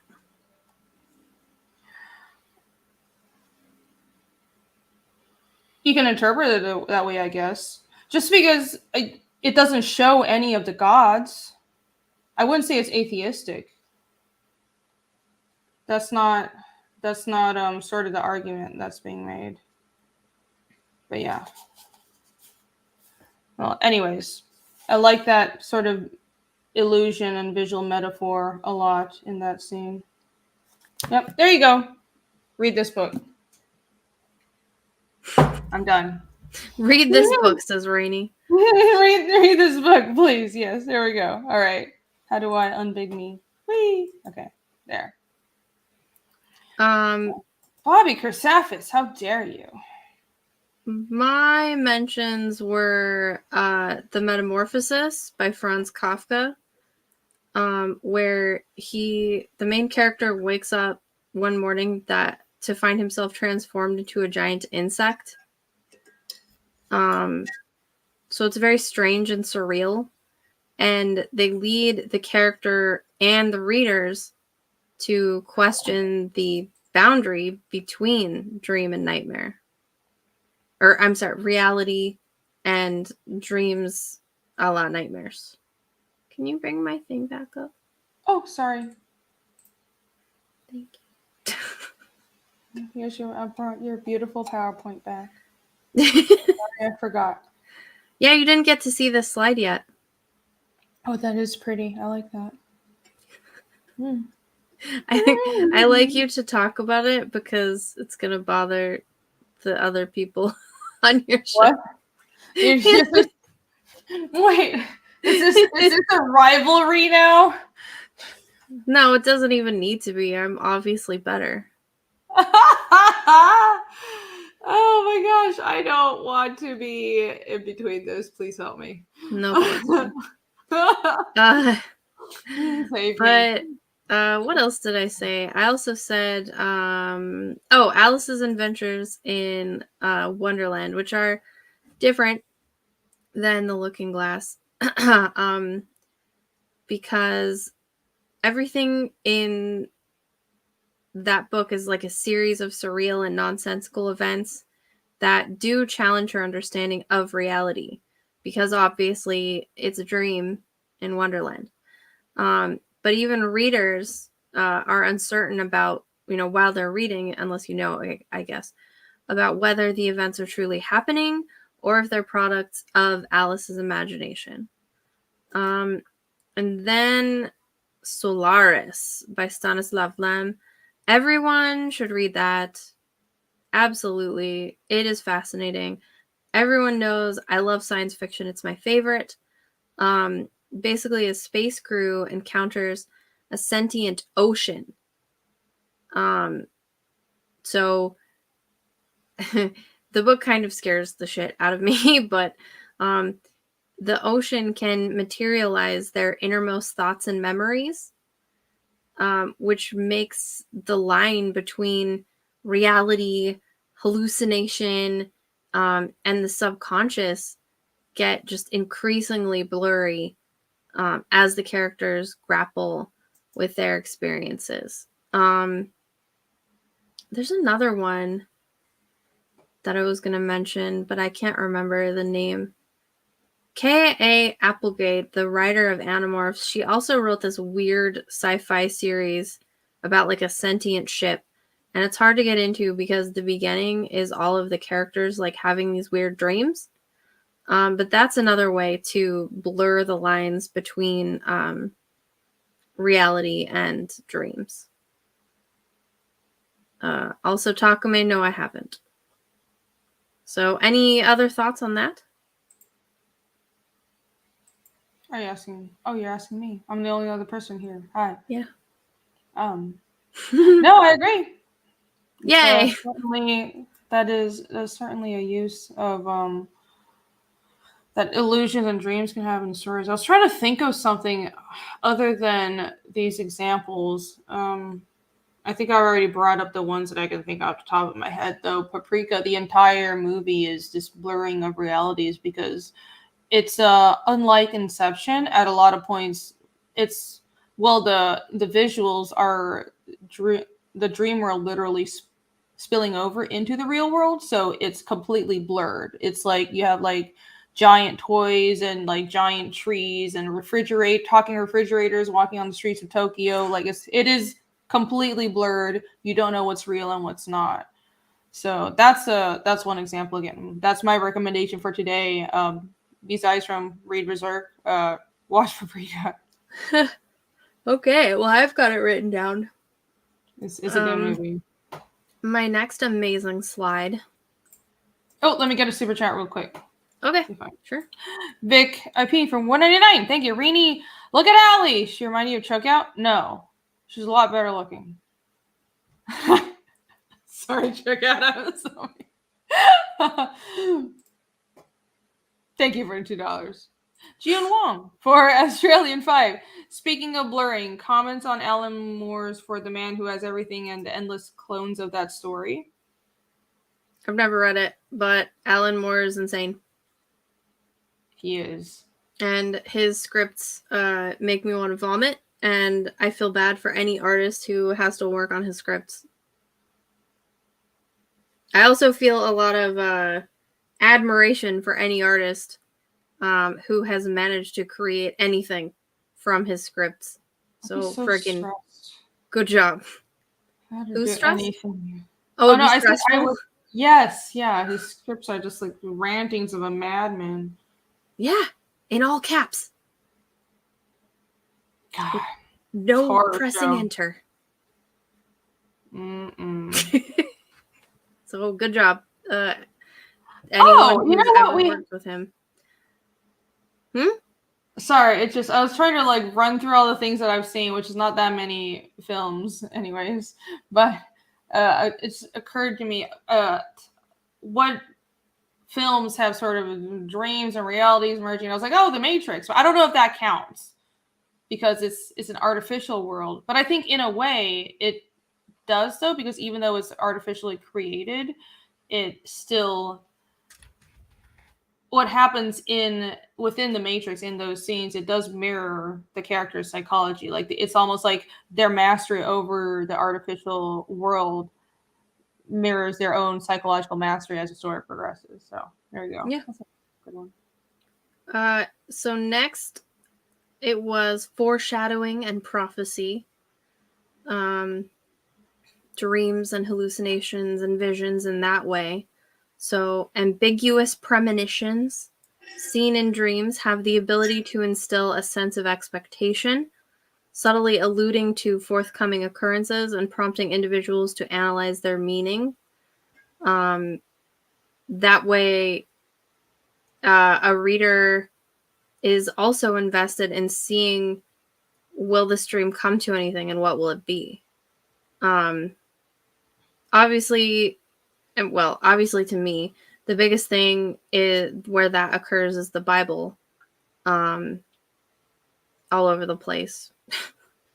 But then there's also The Hobbit by one you might not have heard of, Tolkien. Who's that? So Bilbo has a dream of a crack in the wall that leads to a hidden door, and that dream foreshadows the discovery of Smaug's lair. So that's fun. Yeah. I was really trying to find an example from Tolkien. Thank you. I actually couldn't think of one, but that's I was thinking about the Lord of the Rings books. I'm sure there's something in there. The Lord of the Rings books aren't very illusion-y, though. Well, he's got other things too. Like my favorite Tolkien is actually called Leaf by Niggle, and it's about an artist who is so obsessed with drawing or painting the perfect leaf, and once he finds it, he begins to create an entire tree, and it sort of overtakes his life, and like his wife leaves him and stuff. It's very tragic, but it's very beautiful. But it doesn't really have anything to do with what we're talking about tonight. But but it's really good. All right, yeah, I haven't read that. And it's a short story, so. Oh, perfect. I might actually try to read something then. Chat is mentioning Dune. You're right. Yes, there in Dune there are characters have spice-laden dreams of all kinds of weird shit, and a lot of their dreams are metaphorical. And for example, it's like early on, the one early on that people probably would know more is when Paul dreams of his death, but in his dream, his death is a symbolic death. It's when his family or his father is killed and him and his mother are exiled, and he starts over a new life, and it's metaphorically the death of his old self as a royal, as a member of this royal house, and instead he becomes this he becomes this messiah figure, but he's at the beginning of that. It's also this symbolic transition into manhood for him because he's 16, and when his father dies and he has to become like the man that's for his mother and eventually sister, spoilers, and kind of take on the mantle of avenging his father reluctantly. So there's a lot. Yeah, there's a lot of those dreams. Desert planet. I don't know. I think Dune is pretentious and boring. Oh no, it's good. At least the books that I've only read like one of the books. It was good. I think they're pretentious and boring, but no, I liked it. The world building is really interesting. Like he did so much research into the ecology. Why do you think it's pretentious? Literally one of my least favorite sci-fi series ever. Really, I like it. It's so far into future. It's so like it's more the concept that I find interesting. Like a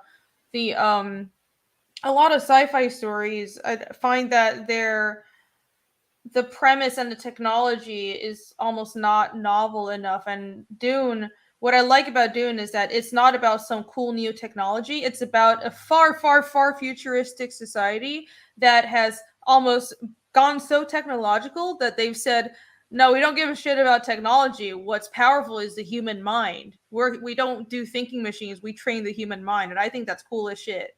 And you say maybe, I can see how the writing can be pretentious, but I like the concept. I like Snuggy's comment. Favorite Dune quote: I hate sand. It's coarse, rough, and irritating, and it gets everywhere. You mean the best Dune quote? That's totally from Dune. I like it. Yeah. Authorline is... Did Tolkien just like it? Nice. Sweet. Good. I'm glad. Tolkien didn't like Dune? I guess. I don't know how old it is. I thought it was written in the 70s. Contrary views of. I can see that how Tolkien. Well, Dune is rather cynical. You're right, and Tolkien is more idealistic, and he's not cynical at all. So I can see that, but I don't have to agree with a writer's outlook to like a book. Yeah. I also mentioned A Christmas Carol, even though I'm not a huge fan of the book, because it's just so short, in my opinion. But and I mean it's a novella, whatever. But Scrooge experiences, a series of dreams during his visits from the spirits, and they serve as foreshadowing of his potential fate if he doesn't change his ways. So they spur character growth in a super obvious way, obviously. Where did my... Oh, okay. So that's nice, I guess, if you want to do that. But then there's also Hamlet, which I know I've mentioned before, but specifically, the ghost of King Hamlet visits the prince in a dream and urges him to seek revenge. So that's sort of a foreshadowing of the events that drive the rest of the play. And Hyperwizard says, have I seen Eternal Sunshine of the Spotless Mind? Yes, I have. And it made me cry. But also that bitch is annoying. And I don't know why men are so obsessed with annoying bitches who are abusive and obnoxious. Maybe it's like female nagging. It's like, oh, but I can please her. I can fix her. Have standards, men. I'm so sick of watching men be hurt. Anyway, let's move on. So dreams, visions, hallucinations, all that stuff, they can be used to craft narrative structure. So in a fun way. I know you said you're not a fan sometimes because it is too much of a deus ex machina. But they can provide a flexible framework that may be smoothly integrated into the narrative of a novel if done correctly.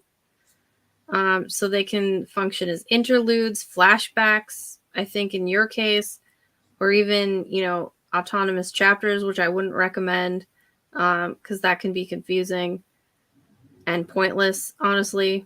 Like, as an editor, I've actually advise people to delete whole chapters that are like that, or to make them smaller and put them in the previous chapter, because it's almost totally pointless most of the time. You mean like that are all dream sequences or entire flashbacks? It depends on what it is, but it's like if it's a dream that has nothing to do with anything and they just wanted to draw a dream or to write a dream, then it's like just delete that whole thing, make it shorter, and then have them do it. Like if you must, then have the character do it and consider making it pay off, because a pointless dream that you have even as a person yourself can you just wake up and you're like, what the fuck was that? I had a random dream about like, I mean, I didn't have one, but it's like, hey, I woke up and I had a random dream about a bouncing ball. It was really annoying and stupid. And it's like, you feel more emotion and intensity when it's a dream that has a lot of cool stuff happening in it. Hi, Patrick. So yeah.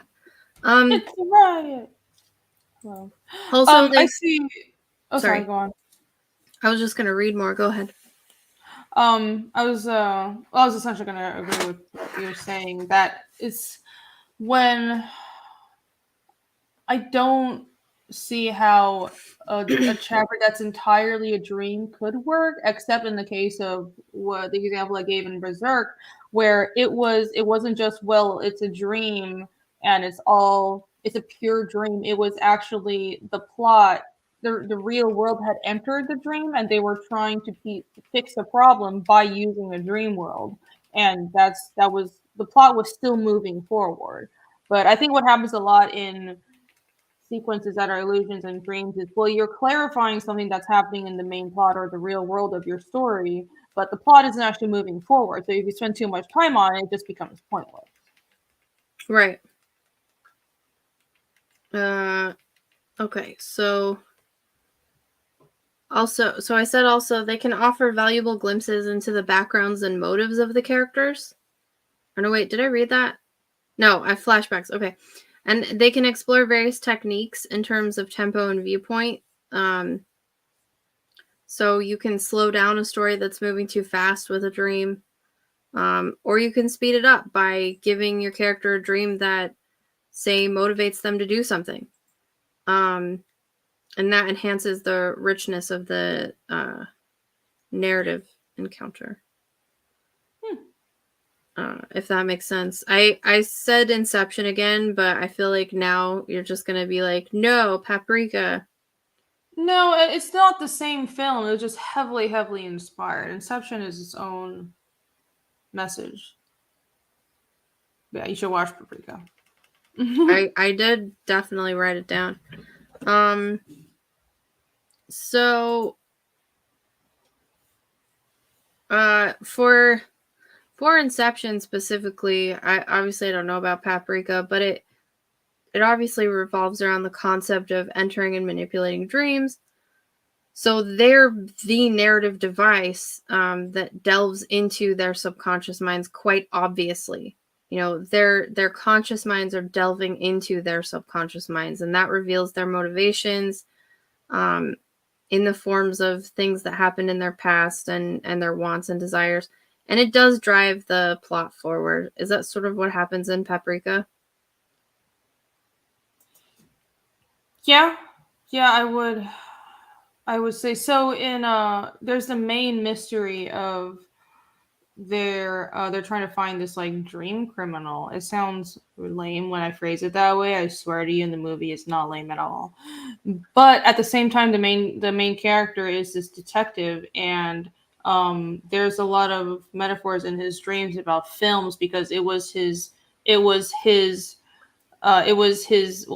dream as a young man to make movies, but then sort of his idol died and then he never finished, or his partner, his like film partner passed and he never had the chance to complete his dream. So now in his dreams he's kind of seeing movies, and it's sort of him and in the background is sort of hinting that he's working on another murder case and he can't quite figure it out throughout the whole movie. So it's the movie on the surface is about they're trying to find this criminal, but as it progresses, he's kind of also coming to terms with like his past dreams and what he had lost in his past, and by the end of the story he comes to terms with it, and it ends on like he's going to go see a movie at the end of the story, and he's made peace with his past, and he's sort of moving on and growing as a person. So yeah, cool. The Bruce kind said, graveyards are full of those that went around smiling and laughing. Is that a quote or something? Don't know. So Through the Looking Glass, which is the sequel, she has another dreamlike world that has a narrative framework for exploring like whimsical scenarios and wordplay. And that again blurs the line between reality and imagination. But because I don't think a lot of people read The Strange Case of Dr. Jekyll and Mr. Hyde, which in my opinion is much better than other horror classics, say like Dracula, which I think is boring and shit. Dr. Jekyll has dreams and like letters based upon his dreams that contribute to the narrative in as a device that sort of reveals his experiments and the dual nature of his personality. So that sets the stage for the story's obvious, not really even metaphor, obvious exploration of the duality of humanity. Ali smiles when she finds rare books of classic fiction or vinyl in good condition. You guys make me tired. Is that not true? They're just being weird.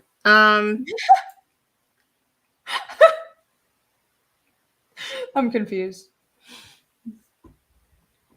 A lot Where of are the we? classics are boring because we have to remember at the time they were cutting edge. Dracula is boring. The only thing cutting edge was that people were like, oh, he's writing about sex stuff. Like, okay, hooray. It's I don't think boring. It's fucking boring. Don't read it. Read Frankenstein instead. Okay? Okay. a lot of the classics, though, I find are the opposite. Well, I don't think true classics are boring. There's a lot. I guess Dracula and Frankenstein are a good example of this, where a true classic are the works that people keep copying after that. So it's like how fantasy, so much fantasy is so derivative of Tolkien. So, but when I read Tolkien, it's always better than everything that's derivative of him. Even stuff like George R. R. Martin that is pretty good, but he's not copying Tolkien, but he's clearly like a rebellious teen trying to rebel against Tolkien. And I'm like, okay, you're still writing based off of that earlier fantasy master of the craft, so it's all in relation to the original, and that's a true classic. And I usually find that those works are the best because everybody keeps on ripping them off, or it's like the ripples stem from that original work, right? So Oh my maybe god. Dracula's not a classic, so to say. Aw, thank you, Right Press. That's so nice. He said he just bought my book. Oh, awesome! Thank you. Thank you so much. Yay. That makes me feel good. I'm gonna sleep well tonight. Is there a link? I should be a good friend. People have shared it. It's been I'll shared. pin it. The Bruce kind what sex stuff was in Dracula? Come on. Boop. There we go. Come on. It's obvious. That's the whole metaphor. Oh yeah. In Dracula, he does have all these like fever dreams and stuff. So like I guess they kind of use it in that, but it's fine. Not a fan of Dracula, I see. No, it was a huge letdown because it was like, in my early 20s, I was really into vampires and stuff. And then, I'm like, cool, I'm going to read Dracula. It's going to be amazing. And then it's like just a series of boring ass letters written by like a real estate agent. And it just doesn't stop. And then the only interesting stuff is about Renfield, who is super underrated, I think. And the Renfield movie was freaking great. Snuggie, read Twilight instead. Yeah, okay.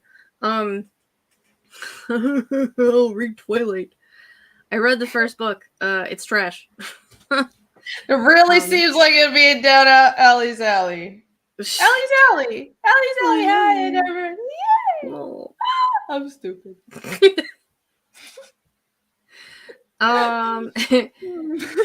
But then I read Frankenstein, and it utilizes the same techniques of, letters and diaries and stuff, but it's so much better. Even in its descriptions of so both books have a lot of very detailed descriptions of countryside.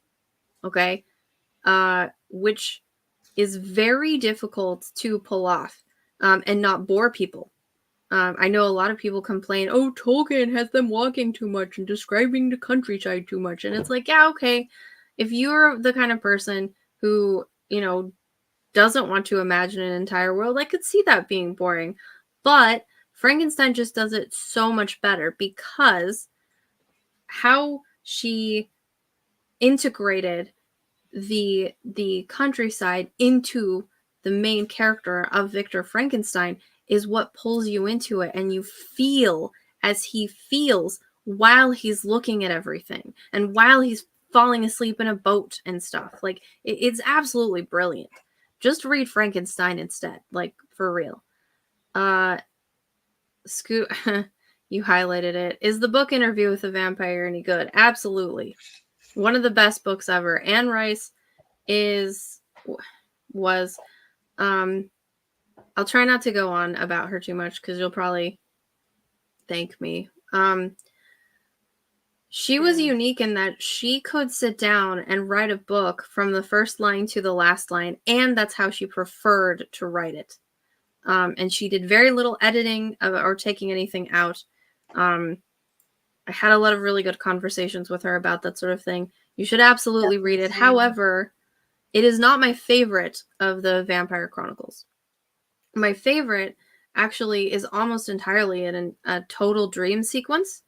It is Memnoch the Devil, where it's also a blurring of reality and possible dreams, or you kind of don't know whether he actually encounters a demon or not. But either way, it makes Lestat like insane, basically. So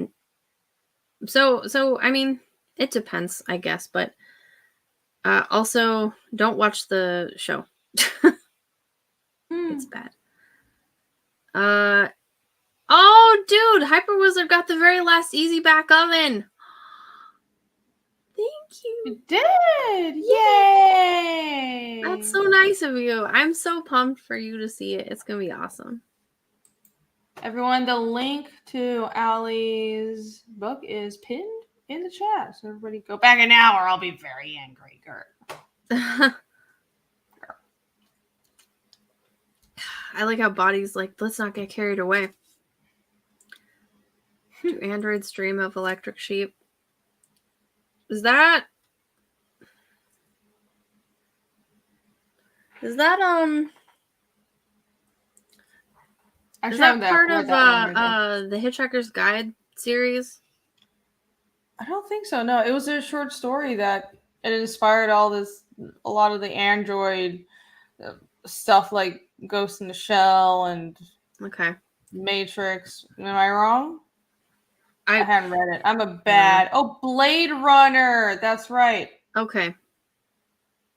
Solo, I didn't know Anne Rice personally, but I did have a lot of conversations with her because she was very open with speaking on her Facebook with her fans. Also, my adopted mom was her father's nurse and played piano for her in her living room for years and years and years. So,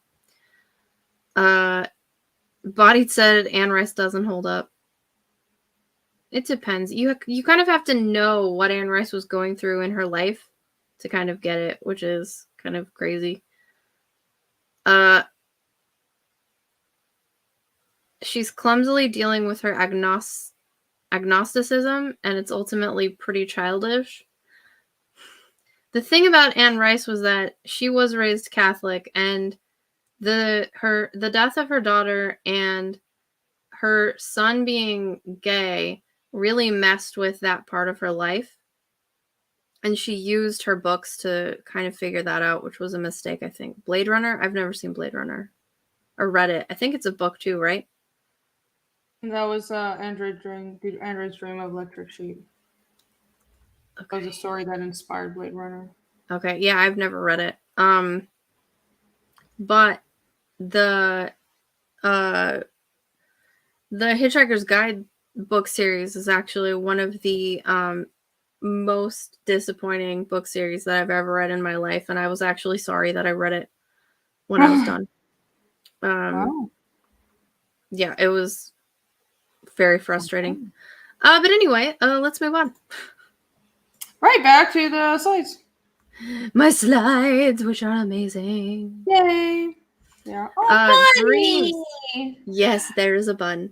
Oh my gosh! So when I was in Arkansas, I won't go on this tangent for too long. There was a store that had a bunny. I love your stories. It's yay! So when I was in this one time in band camp, so this one time in Arkansas, there was it's like this weird little town with a bunch of like little trinket stores. It was all artsy and stuff up in the Ozarks. It was awesome.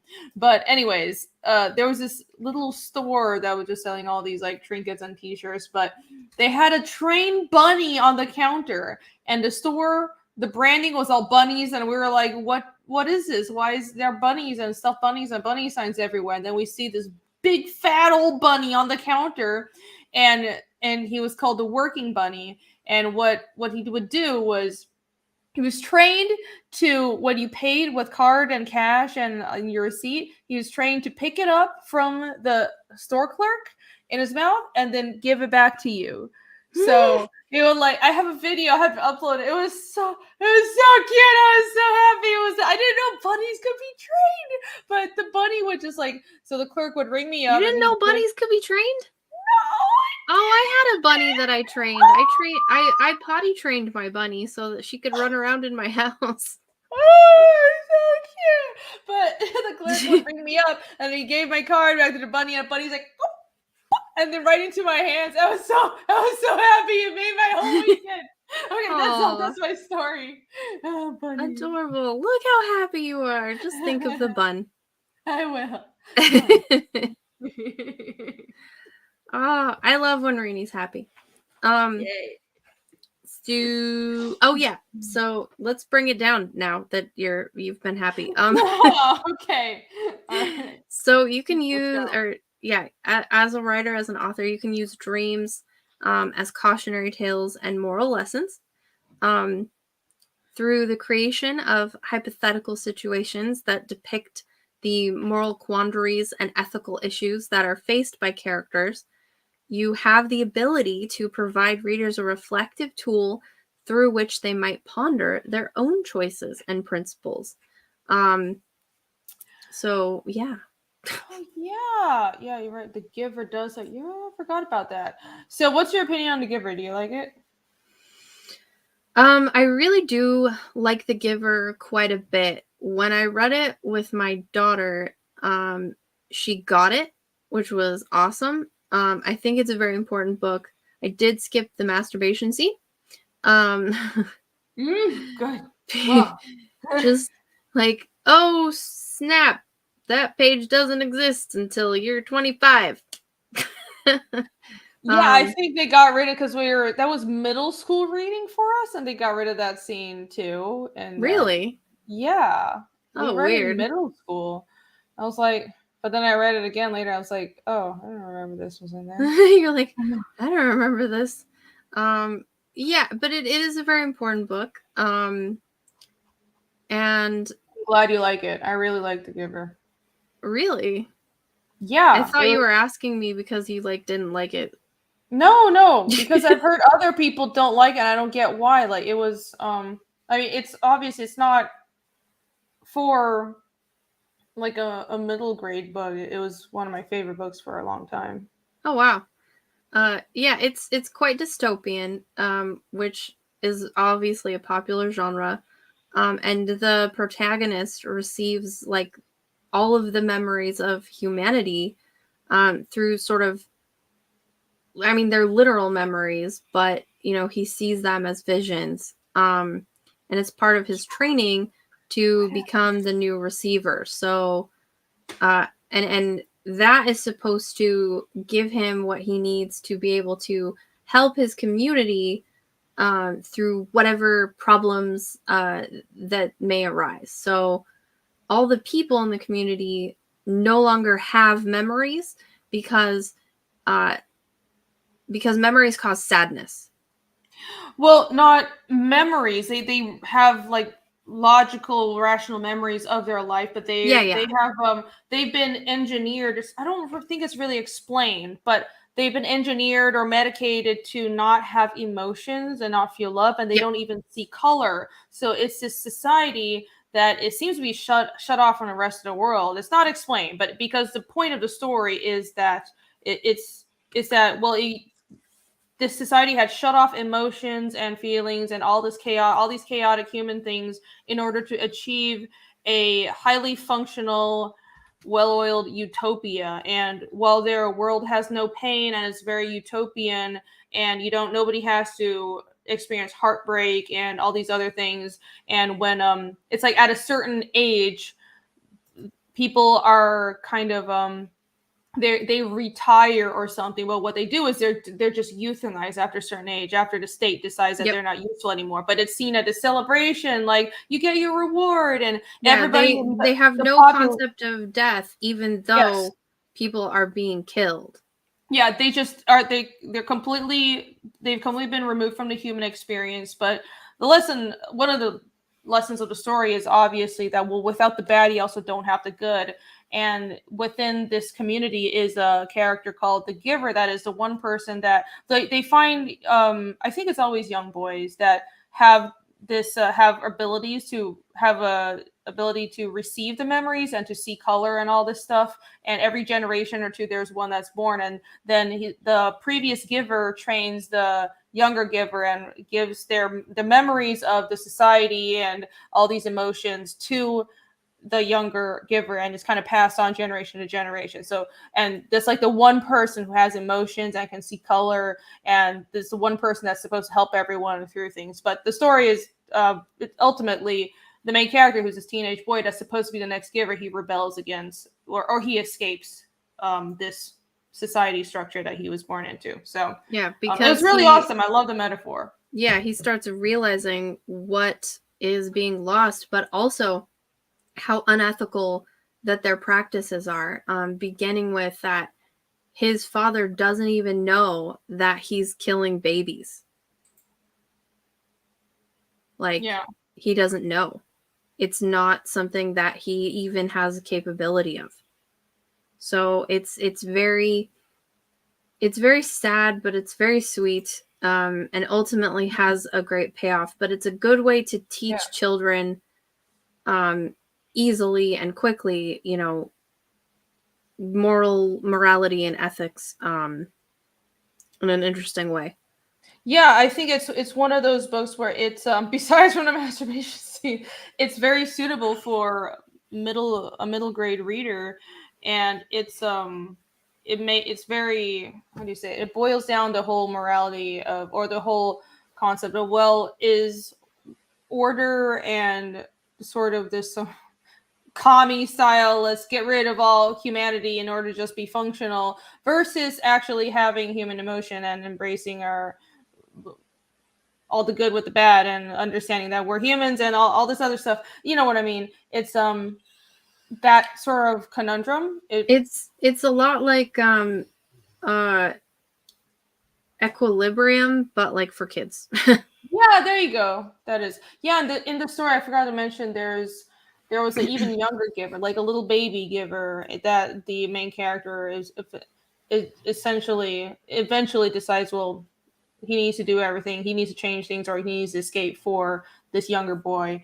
But there was this one scene in it where, as the main character is coming to the realization that love exists and feelings exist, he asks his parents, "Do you love me?" And they don't even understand the question, because in their society, children aren't actually born by their parents; they're assigned by the state. Yeah, and even when the whole family unit is just assigned. Yeah, it like stuck with me so much, and I think that was like the seed that was planted, where later on, like whenever I would see stuff that hinted at too much government control or any sort of ideas that were similar, it harkened back to that. It was a really strong experience to have as like a middle school student, but yeah, it was weird because the main character was coming to the realization that these things exist, but in their world, when children graduate high school or reach a certain age, they finish their education, they are assigned careers, and there's a career you can be assigned that's a birthing mother. So it's like you find the strong looking girls and you're the birthing mother, so you just birth children for a few years, and then you do hard labor, and then you retire. You have three children, and then they just kind of stick you in an old folks home until you until they kill you. But they also looked down on birthing mothers. Like, it was shameful. It's so weird how it's like these things are metaphors for real real things in society that are happening now. But yeah, and then the children are assigned to parents, so there is no love. Not only can they not feel love, it's not their actual children. It's just that it's almost like a fake facsimile of, this is a family. We're just going through the motions because this is a utopia. But if we had to actually feel anything, that it wouldn't be utopia anymore. it was like horrifying. Yeah. But well done. Especially, I mean, the scenes where like they're killing the baby and he like his dad injects something like straight into the baby's head. You know, it's fucked up. Felt nothing. Yeah, didn't understand it at all. Yeah, he just like tickles him and is like, "All right, good night." And it's only because he's the twin that weighs less. Mm-hmm. So, yeah. Do the dreams vision from other books influence you much? Not me. What? Solo said, "Do the dreams and visions from other books influence you much?" I don't think so. Our writing? Yeah. Is this question for me as well? It just says you. Oh.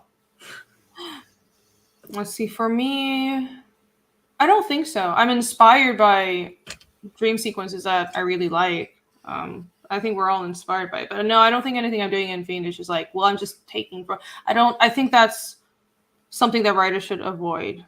You shouldn't set out to make references or set out to copy scenes. It should be a true inspiration that happens naturally. And everything that happens in your story should be derived from your story and your characters. Yeah. So I mentioned the Divine Comedy on here because even though I think it's supposed to be happening actually to the character, or maybe their dreams and visions, I don't know, it's been a long time since I read it, but it pretty obviously has moral lessons about sin and redemption and the human condition. So that's another good one. But then one some people don't think about is Animal Farm. Because in Animal Farm, the pig, Old Major, he has a dream of this society that is perfect. And that sets the stage for all of the animals' rebellion against the humans.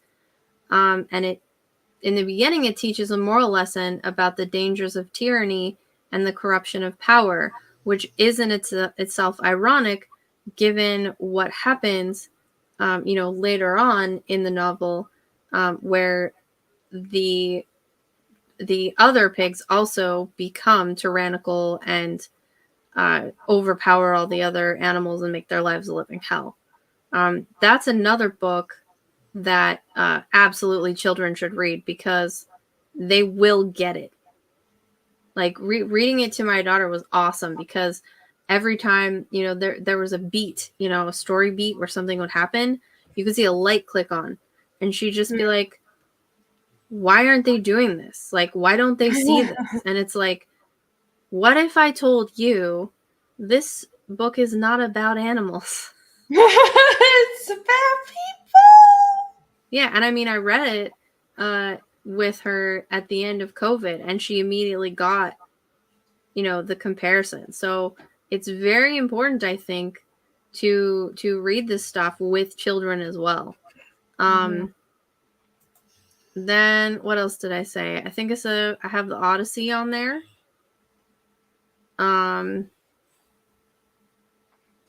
Because he receives guidance from gods and goddesses through dreams that teach him about hospitality, humility, and even though he also has to learn in real life as well, the consequences of his annoyingly incessant hubris. Just a lot. Let's see, Les Mis I listed on there as well. That one, the character has a dream that forces him to become a better person. There's a lot of, I think, using dreams to force some sort of realization of morality in the reader is incredibly effective, and that's why all of these books are considered classics. I already mentioned Christmas Carol and everything. But there's also the Canterbury Tales. I understand why a lot of people can't get into them, but they are pretty great. even though as he says in A Knight's Tale, like they find it was allegorical, and he says that's okay. That's for every man to decide for himself. I get it, but in there's a dream by the pardoner, and that becomes a moral lesson about again, corruption and the influence of greed and how dangerous hypocrisy can be. Neil. Then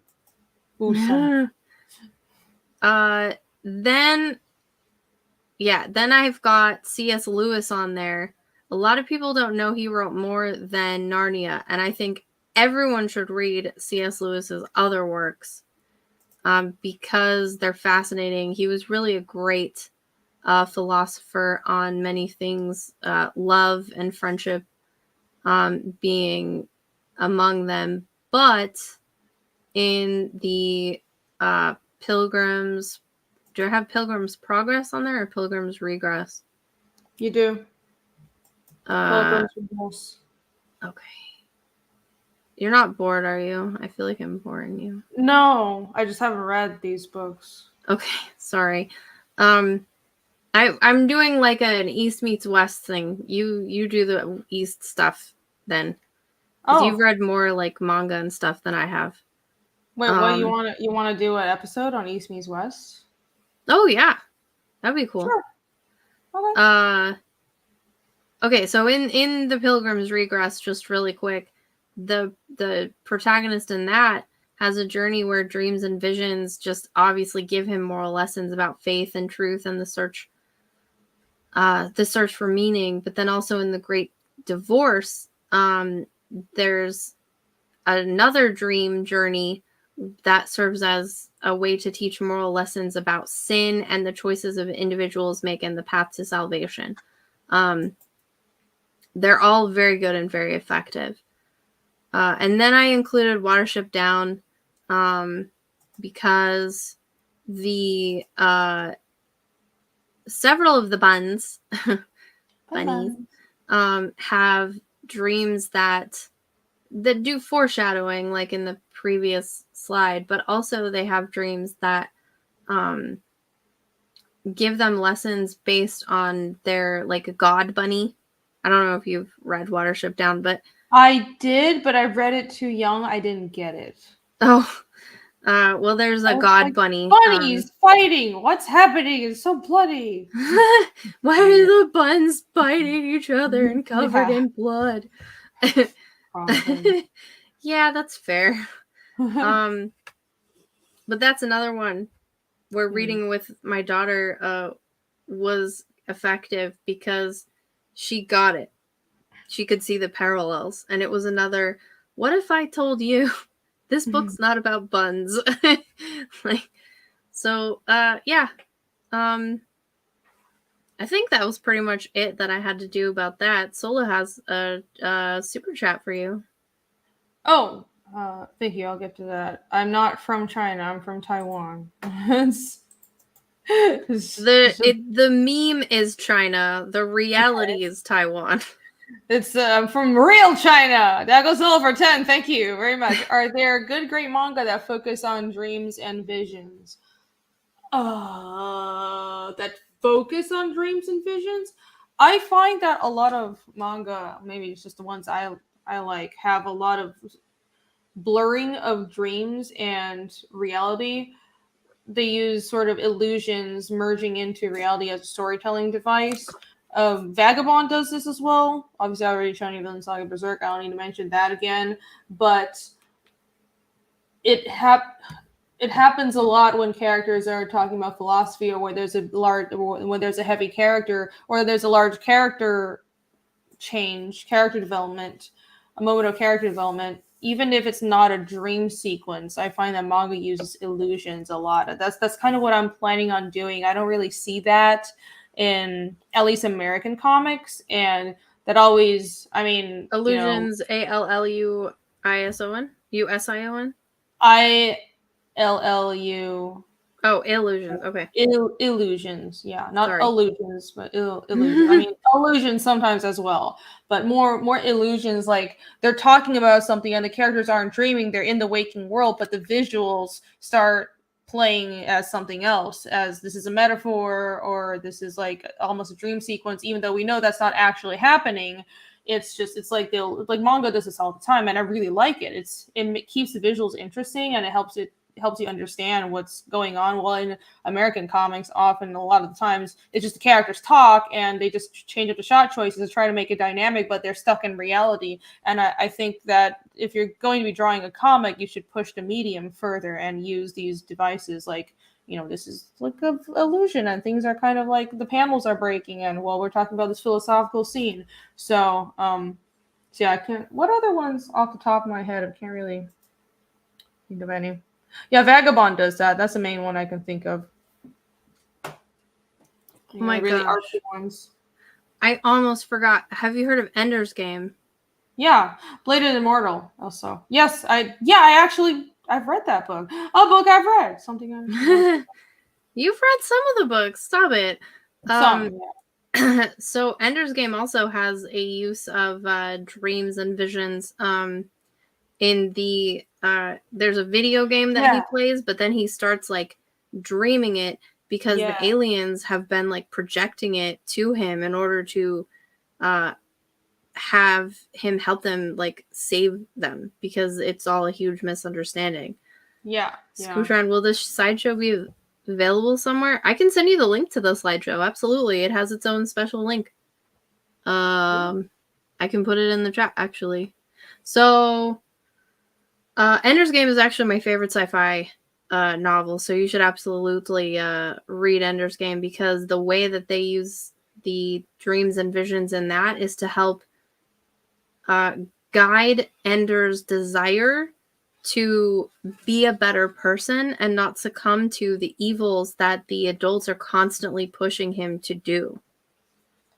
And it's actually quite heartbreaking. Like I'm feeling Because he fails. I'm gonna cry. Don't cry. Don't cry.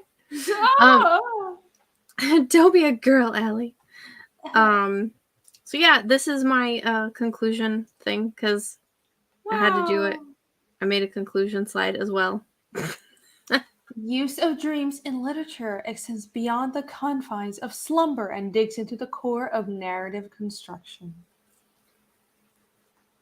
Yeah. Should I continue? Dreams allow authors to construct elaborate compositions, including a range of emotions, symbolism, and sophisticated story structures. Harness their power to elevate your storytelling to new heights, and may your words awaken dreams within the minds of your readers.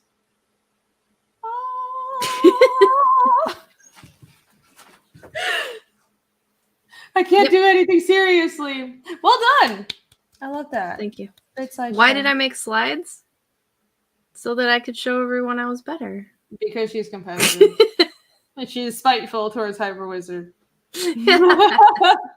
That's why I made slides. Felt like I was in class today. Thank you, Professor Ali. If you don't like it, I won't do it again. But no, I don't dislike it. I just now feel like, oh, there's pressure. Did you feel pressured while we were doing it? No, now I have to do this too. Otherwise, I'll be the lame ball dragging the ball and chain dragging down the show. Creative block slides are about creating a discussion, Allie. I mean, I feel like we had a pretty damn good discussion, and they were pretty. We did have a discussion though.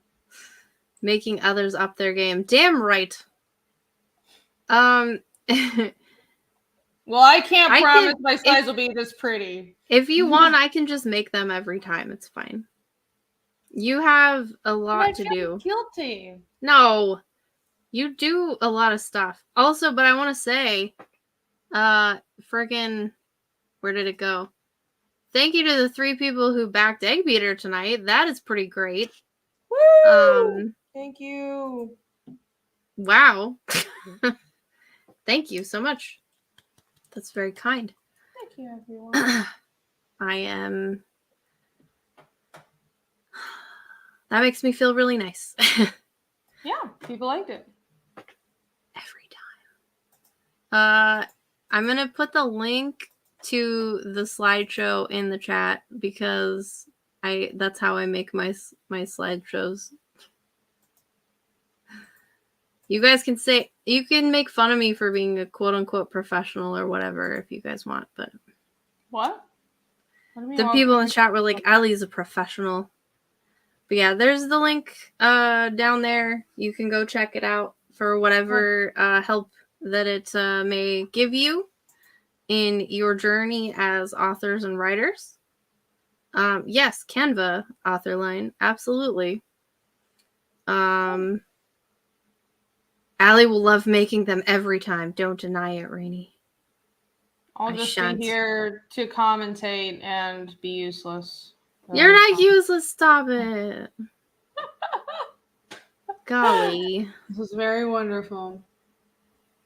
Okay, well, I feel like you're just trying to encourage me to never do it again because secretly you hated it. I'm not. I'm not. I'm stressing out on my own. I'm not trying to pressure you into anything. Well, you know you can tell me anything. I'm just being my own. If I didn't like it, I'd tell you. But I did like it. It was very pretty. I think that made the show a lot more focused. I think this was great. Cool. I'm just all up in my own anxieties. Don't worry about it. Well, it is 2:40. I've got food coming. You have food? You ordered food? Yeah, I ordered food. I'm really hungry. At 2 in the morning, who delivers at 2? There's one place in my town that delivers. And they deliver meat. Meat? Meat is good. Meat is good. Well, we should chill. I ordered meat, John. John says that the tangents were curtailed a little. Does the chat like that? Because if the chat likes the tangents, then obviously we can keep on the tangent stuff. But if the chat doesn't like the tangents and they want this, then I'll keep doing it if Renie likes it. We're here for you, chat. Yeah, without the PowerPoint, it's more of an organic discussion, but there's a lot of tangents. I think we still cover the topic, but definitely the PowerPoint helps focus everything. So if chat likes that, and if you want to do them, then I will not oppose. Dago Soul for 10, thank you. If you're wrapping up, could you show my book? Well, yes, certainly. Since you super chatted. Dago Solo is on top of things with this promotion. I wish I was as forward to putting my stuff out as early. Good job. Well done. I approve. How do I believe I shared that. He sent me a link and said, "What do you think, Ali?" And I believe I shared it on my Twitter. Oh, there we go. I'm trying to find the link and copy Kevin it. says, "Please, if Renie has not read Selfish Giant, please do." I'm sure in 7 years when Renie has some time to read, she will totally check it out. Yep. I will. In 10 years when I actually get to read a thing. Right, here we go. Let's look at Dago Solo's thing. Wrecked. First. A cruel beginning. Get wrecked. Hey, everybody. Get wrecked. Well, here it is. There's a sign up that was put up. Look at that. I do like the art a lot. Oh, be careful about those screen tones, though. You gotta tell your artist. Those Moria tones. There's no real need to do screen tones. Look how it looks kind of weird on the screen, and in print, if you don't print them at the right size, they become, if you do screen tones, they become these blobs of patterns, blocks. So you could just use grayscale. It's fine, because the reason they use halftones and screen tones was because printing wasn't good enough to do gradients in the past. But Yeah, I don't. It's a nice look, but I'm worried about the Moria tones. I love But black and yeah, white. I freaking love black and white. yeah, the art looks really good. This and remember Dagon solicited the first 11 pages that are on his Twitter, so everyone go check Wait, that go out. back up. All the way to the top. Down again to the first like wreck to cruel beginning. Follow what? What did you read? Okay. Follow along as young Gertrude attempts to clear her path to redemption with unhinged barbarism. Very nice, straight and to the point. I love it. That's a great tagline to begin with. Go back down.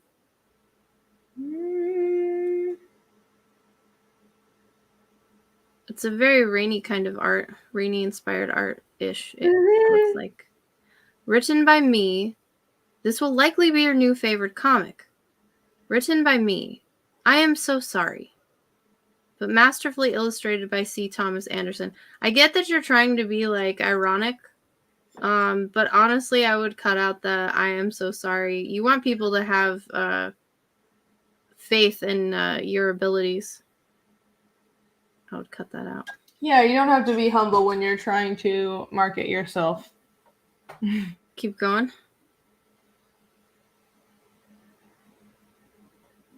This looks awesome. Will there be any variants with 2 question marks? Maybe. Sign up today.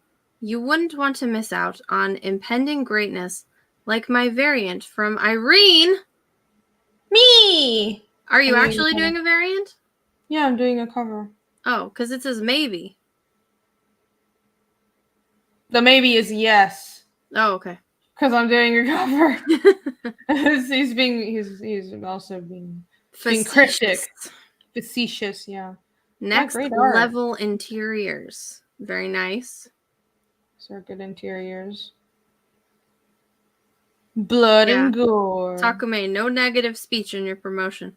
Another tease. Ooh, because we love being teased. Except for when we don't. That's a good that's a good landscape though. Very nice, very cool. Very like what's happening? It looks scary.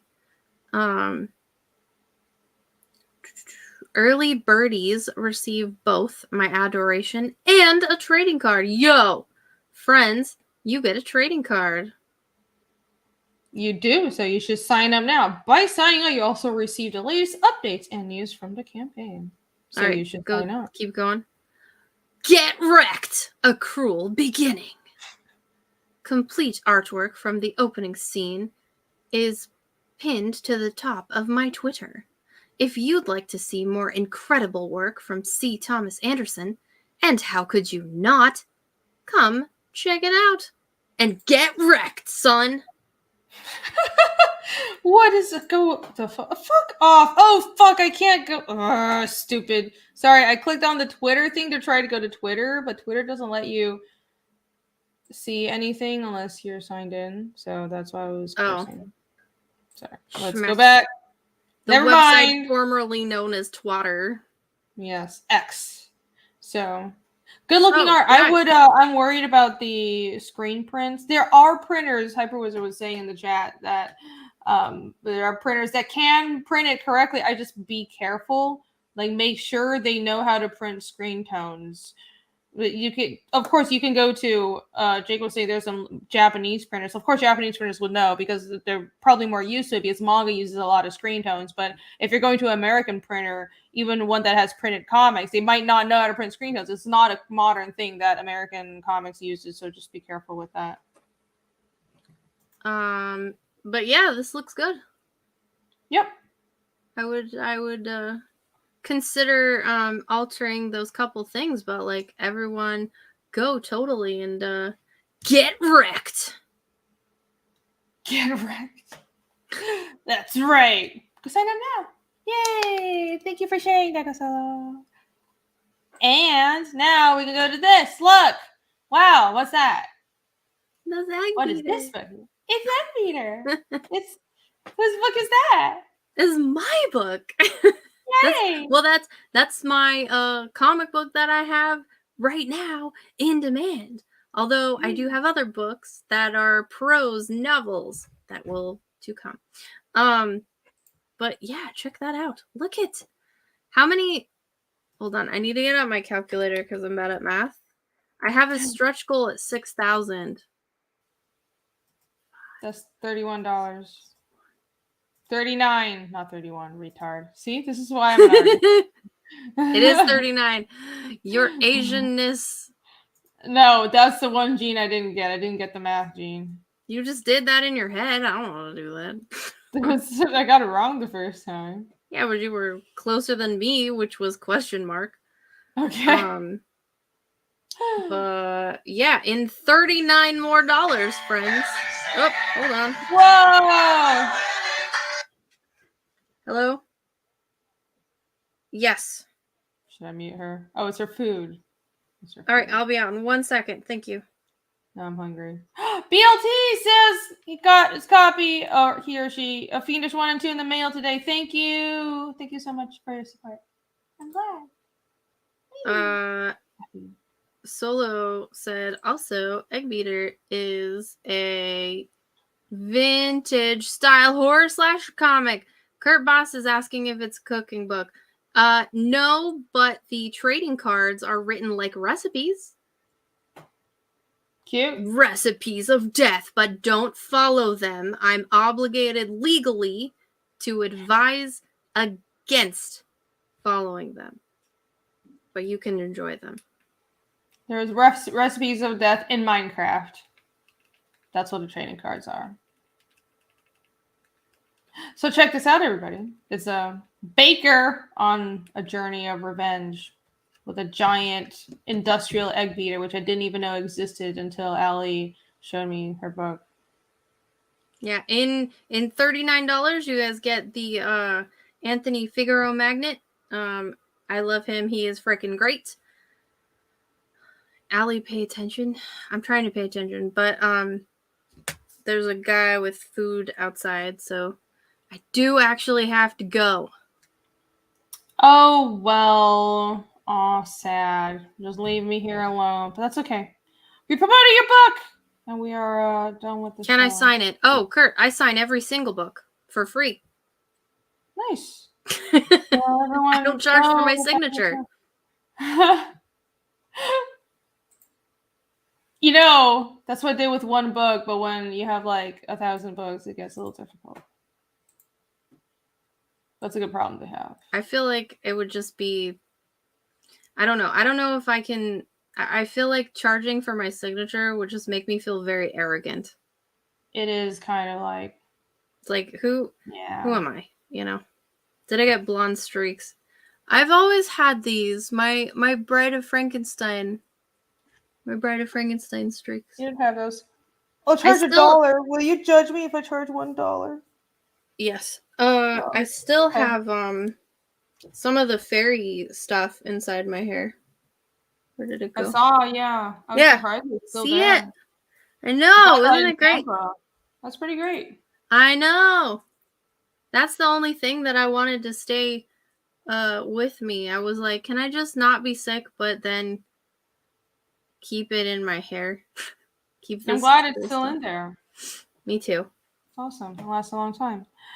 All right. I guess I have a thing too. Hey, look, that's my book. Yay! Yay! Valentine doesn't like my book. So here is my comic. If anyone in chat doesn't know, this is my fantasy mystery story. The comic follows Casimir, my main character here, who is on a journey of vengeance to uncover the truth behind the demons that destroyed his hometown many, many years ago.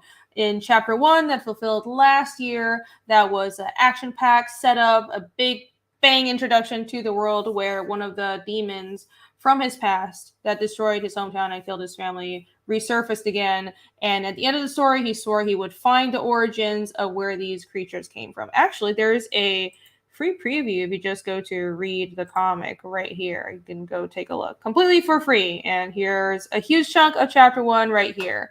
So at the end of chapter 1, he swore he would find out where these horrible, weird, tentacly monsters came from. And in chapter 2, he is joined by some like-minded companions who also wish to seek revenge upon these creatures, but they don't really get along. They have to figure out how to actually become a working team, but they eventually do work their way through that, and the story progresses from there. So chapter 2 is currently fulfilling. People are getting their books. Thank you guys so much, everybody who backed chapter 2 on the chapter 2 Indiegogo campaign. But if you missed it, you can still sign up right here. Go to fiendishcomic.com and put your email in the email list so you don't miss any more updates. And also further campaigns, which will be coming up really soon. As you can see in this blog post, Fiendish 2.5 is coming soon. I'm going to be launching this supplemental book in September. And even though it's a supplemental, it's actually really big for a supplemental. It's 25 pages. It is a, so my supplemental or 0.5 chapters are side stories, backstories, flashbacks, exploring more of the world or more of each character's experiences and their backstories and flashbacks. That's what chapter 2 is. It's Casimir's teenage years. So they're not essential to the main story, but they will help your understanding of the main books much.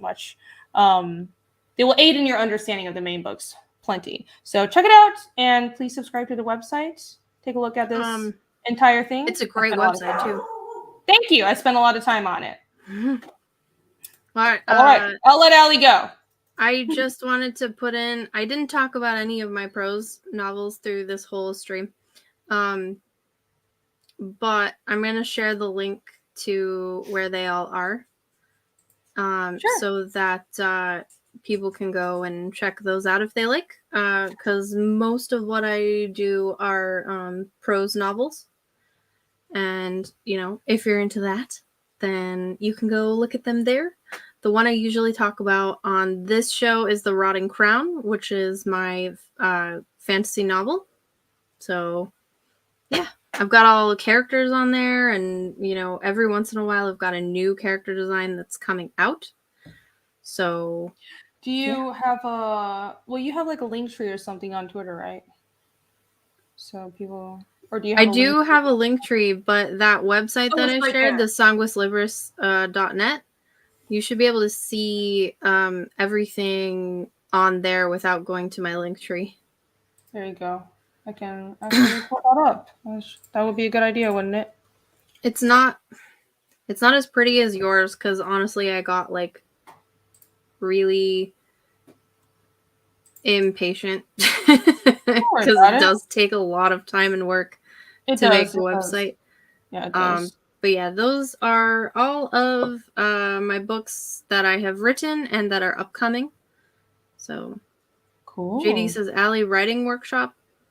I would like to do that, but I'm not sure there are very many writers who can handle me as the leader of a writing workshop. Well, you just tear them down piece by piece. No, just I'm right. So what you mean is you'll tear them down piece by piece. No. And destroy their egos. No. Ali seems really sweet until it comes to writing it. Then she's going to murder you in Minecraft. Don't be mad at me. I'm just joking. I'm not mad at you. Okay. I can never be mad at you. Okay. My website. Oh yeah, website design and something. So look, I'll just say this. All right. When I first talked with Chuck Dixon, I didn't know who he was, and it was on a small channel. And he kept saying, "Ali's right. Ali's right. Ali's right." So that's gotta mean something. That's gotta mean something. Chuck Dixon approved.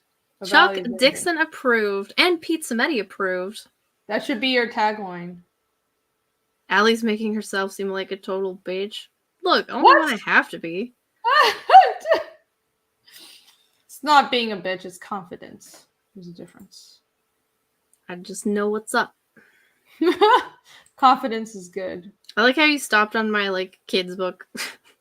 Oh, yeah, because the art is pretty. I really like this cover. Oh, yeah. The art, that's Corey Barton. He did that artwork. Yeah. But the Rotting Crown is not for children. This is the one that we talk about the most on the show, because the show started out as we were talking about fantasy books. So this is your big fantasy book. And you can read a sample. There you go, right here. Yep, and then I made a separate file for all my characters as well, kind of like you did as well. And then I'm silly, so I have like playlists for all of my stuff. So if you want, I've got Spotify playlists that you can go and read and sort of get a feel for the ambiance. The ambiance. Oh. Well, Holy Hand Grenades loves the title. Which title? All of my titles? I know, they're brilliant. Thank you. The Rotting Crown is a good title, though. It didn't start out as The Rotting Crown. It started out as... I think I started it out as Lover, and then I was like, that's stupid. And then I switched it to Perlay, which is the name of the land, and I was like, no, that's stupid too, because nobody knows what it is. Yeah. It's not the same as, like, if there was a book called Middle Earth, you'd be like, cool. But it's like, nobody knows what I'm talking about. And then it was The Seventh Soldier, but I decided that was lame. Also, I have a thing where I tend to fixate on things, and I didn't like the initials of that book. So, PSS. I can see that. I didn't want SS in there. Oh, yeah. Well, people are going to abbreviate it too. So yeah, so I reevaluated, and I thought The Rotting Crown. That sounds cool. Yeah. That could be a band name, even. Overthinking is a good thing once in a while. Yeah. And Dean James is actually creating a new cover for it. Ooh. Dean James of The Embrace, etc. Dean is absolutely everywhere. I don't know how he does it, but that's very cool. Yes. Yeah. Well, he's exhausted. That's how he does it. Yeah. Kind of like you. Exhausted. Yeah. Except I still somehow don't get everything I need to do done. Oh my god! Now I'm stressed all over again. Anyhow, I'm gonna be. Rotting Crown is Leonore approved too. She's like my biggest fan. She freaking loves Rotting Crown. Lenore? Yeah. Is that how you say it? I'm sorry. Leonore. That's how it's spelled. She has pink hair? Yeah. Oh, yeah. She's awesome. She's always like, yeah, I'm so excited. Oh, my God. Write more. And I'm like, okay. Oh, she's so sweet. She is very sweet. So, yeah. Thank you. I don't think we've ever done any shilling, as it were, on this. No. I am... Yeah, we should. I'm trying to be better at self-promotion and shilling other people as well. So I'm on top of it. I'm working on it. I definitely appreciate it. You don't have to do that. And it's nice that you take the time to do all of that. Well, I want to. It's partial. I want to be better at promoting myself. But if I promote myself, I always feel guilty. I have to promote other people. So it works out. So there. Good show. Awesome show. Yeah. I like that. Look, we're learning structure and stuff, and we're like less chaotic than before. I could teach everybody how to make slideshows. No, I think the next show will be on Ali's channel, and it'll be about how to make slideshows for your book. Or we can have a whole show now that we're both into being organized and slideshows. I will do a show on how to create a million spreadsheets that ultimately mean nothing but are really fun to make.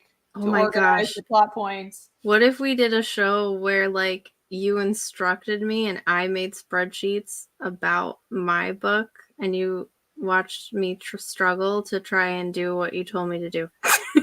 But why would I need to do? You don't need the same I organize things because I'm not. But that could be a way to teach. You're like, I don't like trust myself to remember everything. I'm like, okay, I have to like plot out this character's exact personality type in MBTI. I've seen all of your little ways that you have in your organization, and it's very sweet and amazing. Yay! Thanks. Oh, Holocron Library Fox says I suck less. I've become less bad at self-promotion. I'm glad. Thank you. I'm improving. Jake is still... Jake says my Ali, my slideshow looms beautiful. Tisk. You chatted at Ali and you had a typo. You know that's the worst faux pas. I have shown the spreadsheets, yes. Hey, Jonathan! Hello! Spreadsheets are exciting to me, not gonna lie. Well, Jonathan, you're like a programmer, right? So that well, if you wanted to show people how to do it, then I'd be willing to throw myself on your chopping block, as it were. I'll consider it. I want the show to be fun as well, not just fun for me. So it's not something I'm like, I joke about it, but this might not actually be a good idea. Well, anyhow. It'd be fun. It would be fun because you'd be like, now do this thing for this thing. And I'd be like, but this. And you'd be like, okay, time to make a separate spreadsheet for that. Well, fun. I mean, I have spreadsheets for, it's not that many. I have characters, sort of like a character cheat sheet. I have the pantheons. I have a big world building document that's kind of everything because there's just not so that much. Many, she says. It's not, the world building document is kind of like multiple sheets in one because there's the world history, but also there's the magic system. But my magic system is split by like species and continents. It's weird. Anyways, and then it's not that many. Here's my Bible. It's not, I swear. I haven't thought about everything yet. I've only built one language, guys. I can use Excel checkpoint, but I use it for sales and you know, merch and fulfillment. You know, that's what I use Excel for because I've fulfilled I fulfilled 3 books now, almost 300 books that I fulfilled all by myself. Nice. Without doing any crowdfund. The Egg Beater is my very first crowdfund. Yeah. John, everything else. Go eat. I hope I'm not keeping you from eating. I'm starving. Oh, then go eat then, yeah. Hold on, Mortal Beast says someone should I raid somebody? I will end this and let Ali go eat. But if I should raid somebody, I'll set it up. Is somebody streaming? I'll just shout them out. Tell me if somebody is streaming. No? Who? Nobody streaming? Oh, well, I guess there's nowhere to go. Then go watch the other episodes of our show. The link is in the description. So go back and watch more of our awesome discussions right there. This is Ali Renie Show. Hope y'all had a good time. Hope y'all enjoyed this. Come back 2 weeks from now because we stream every other Friday and we hop between our channels. And every week, every Friday night is anytime between 11 and 12 EST. It depends on when we're ready. We talk about some subject regarding storytelling, and it's always absolutely fucking awesome. So next one will be on Ali's channel, and subscribe to her. Also subscribe to me. If you haven't yet, shame on you. Just kidding. So you don't miss any of our further projects. All right, bye. We love you guys. You're awesome. Thank you. Love you. Bye-bye. Bye.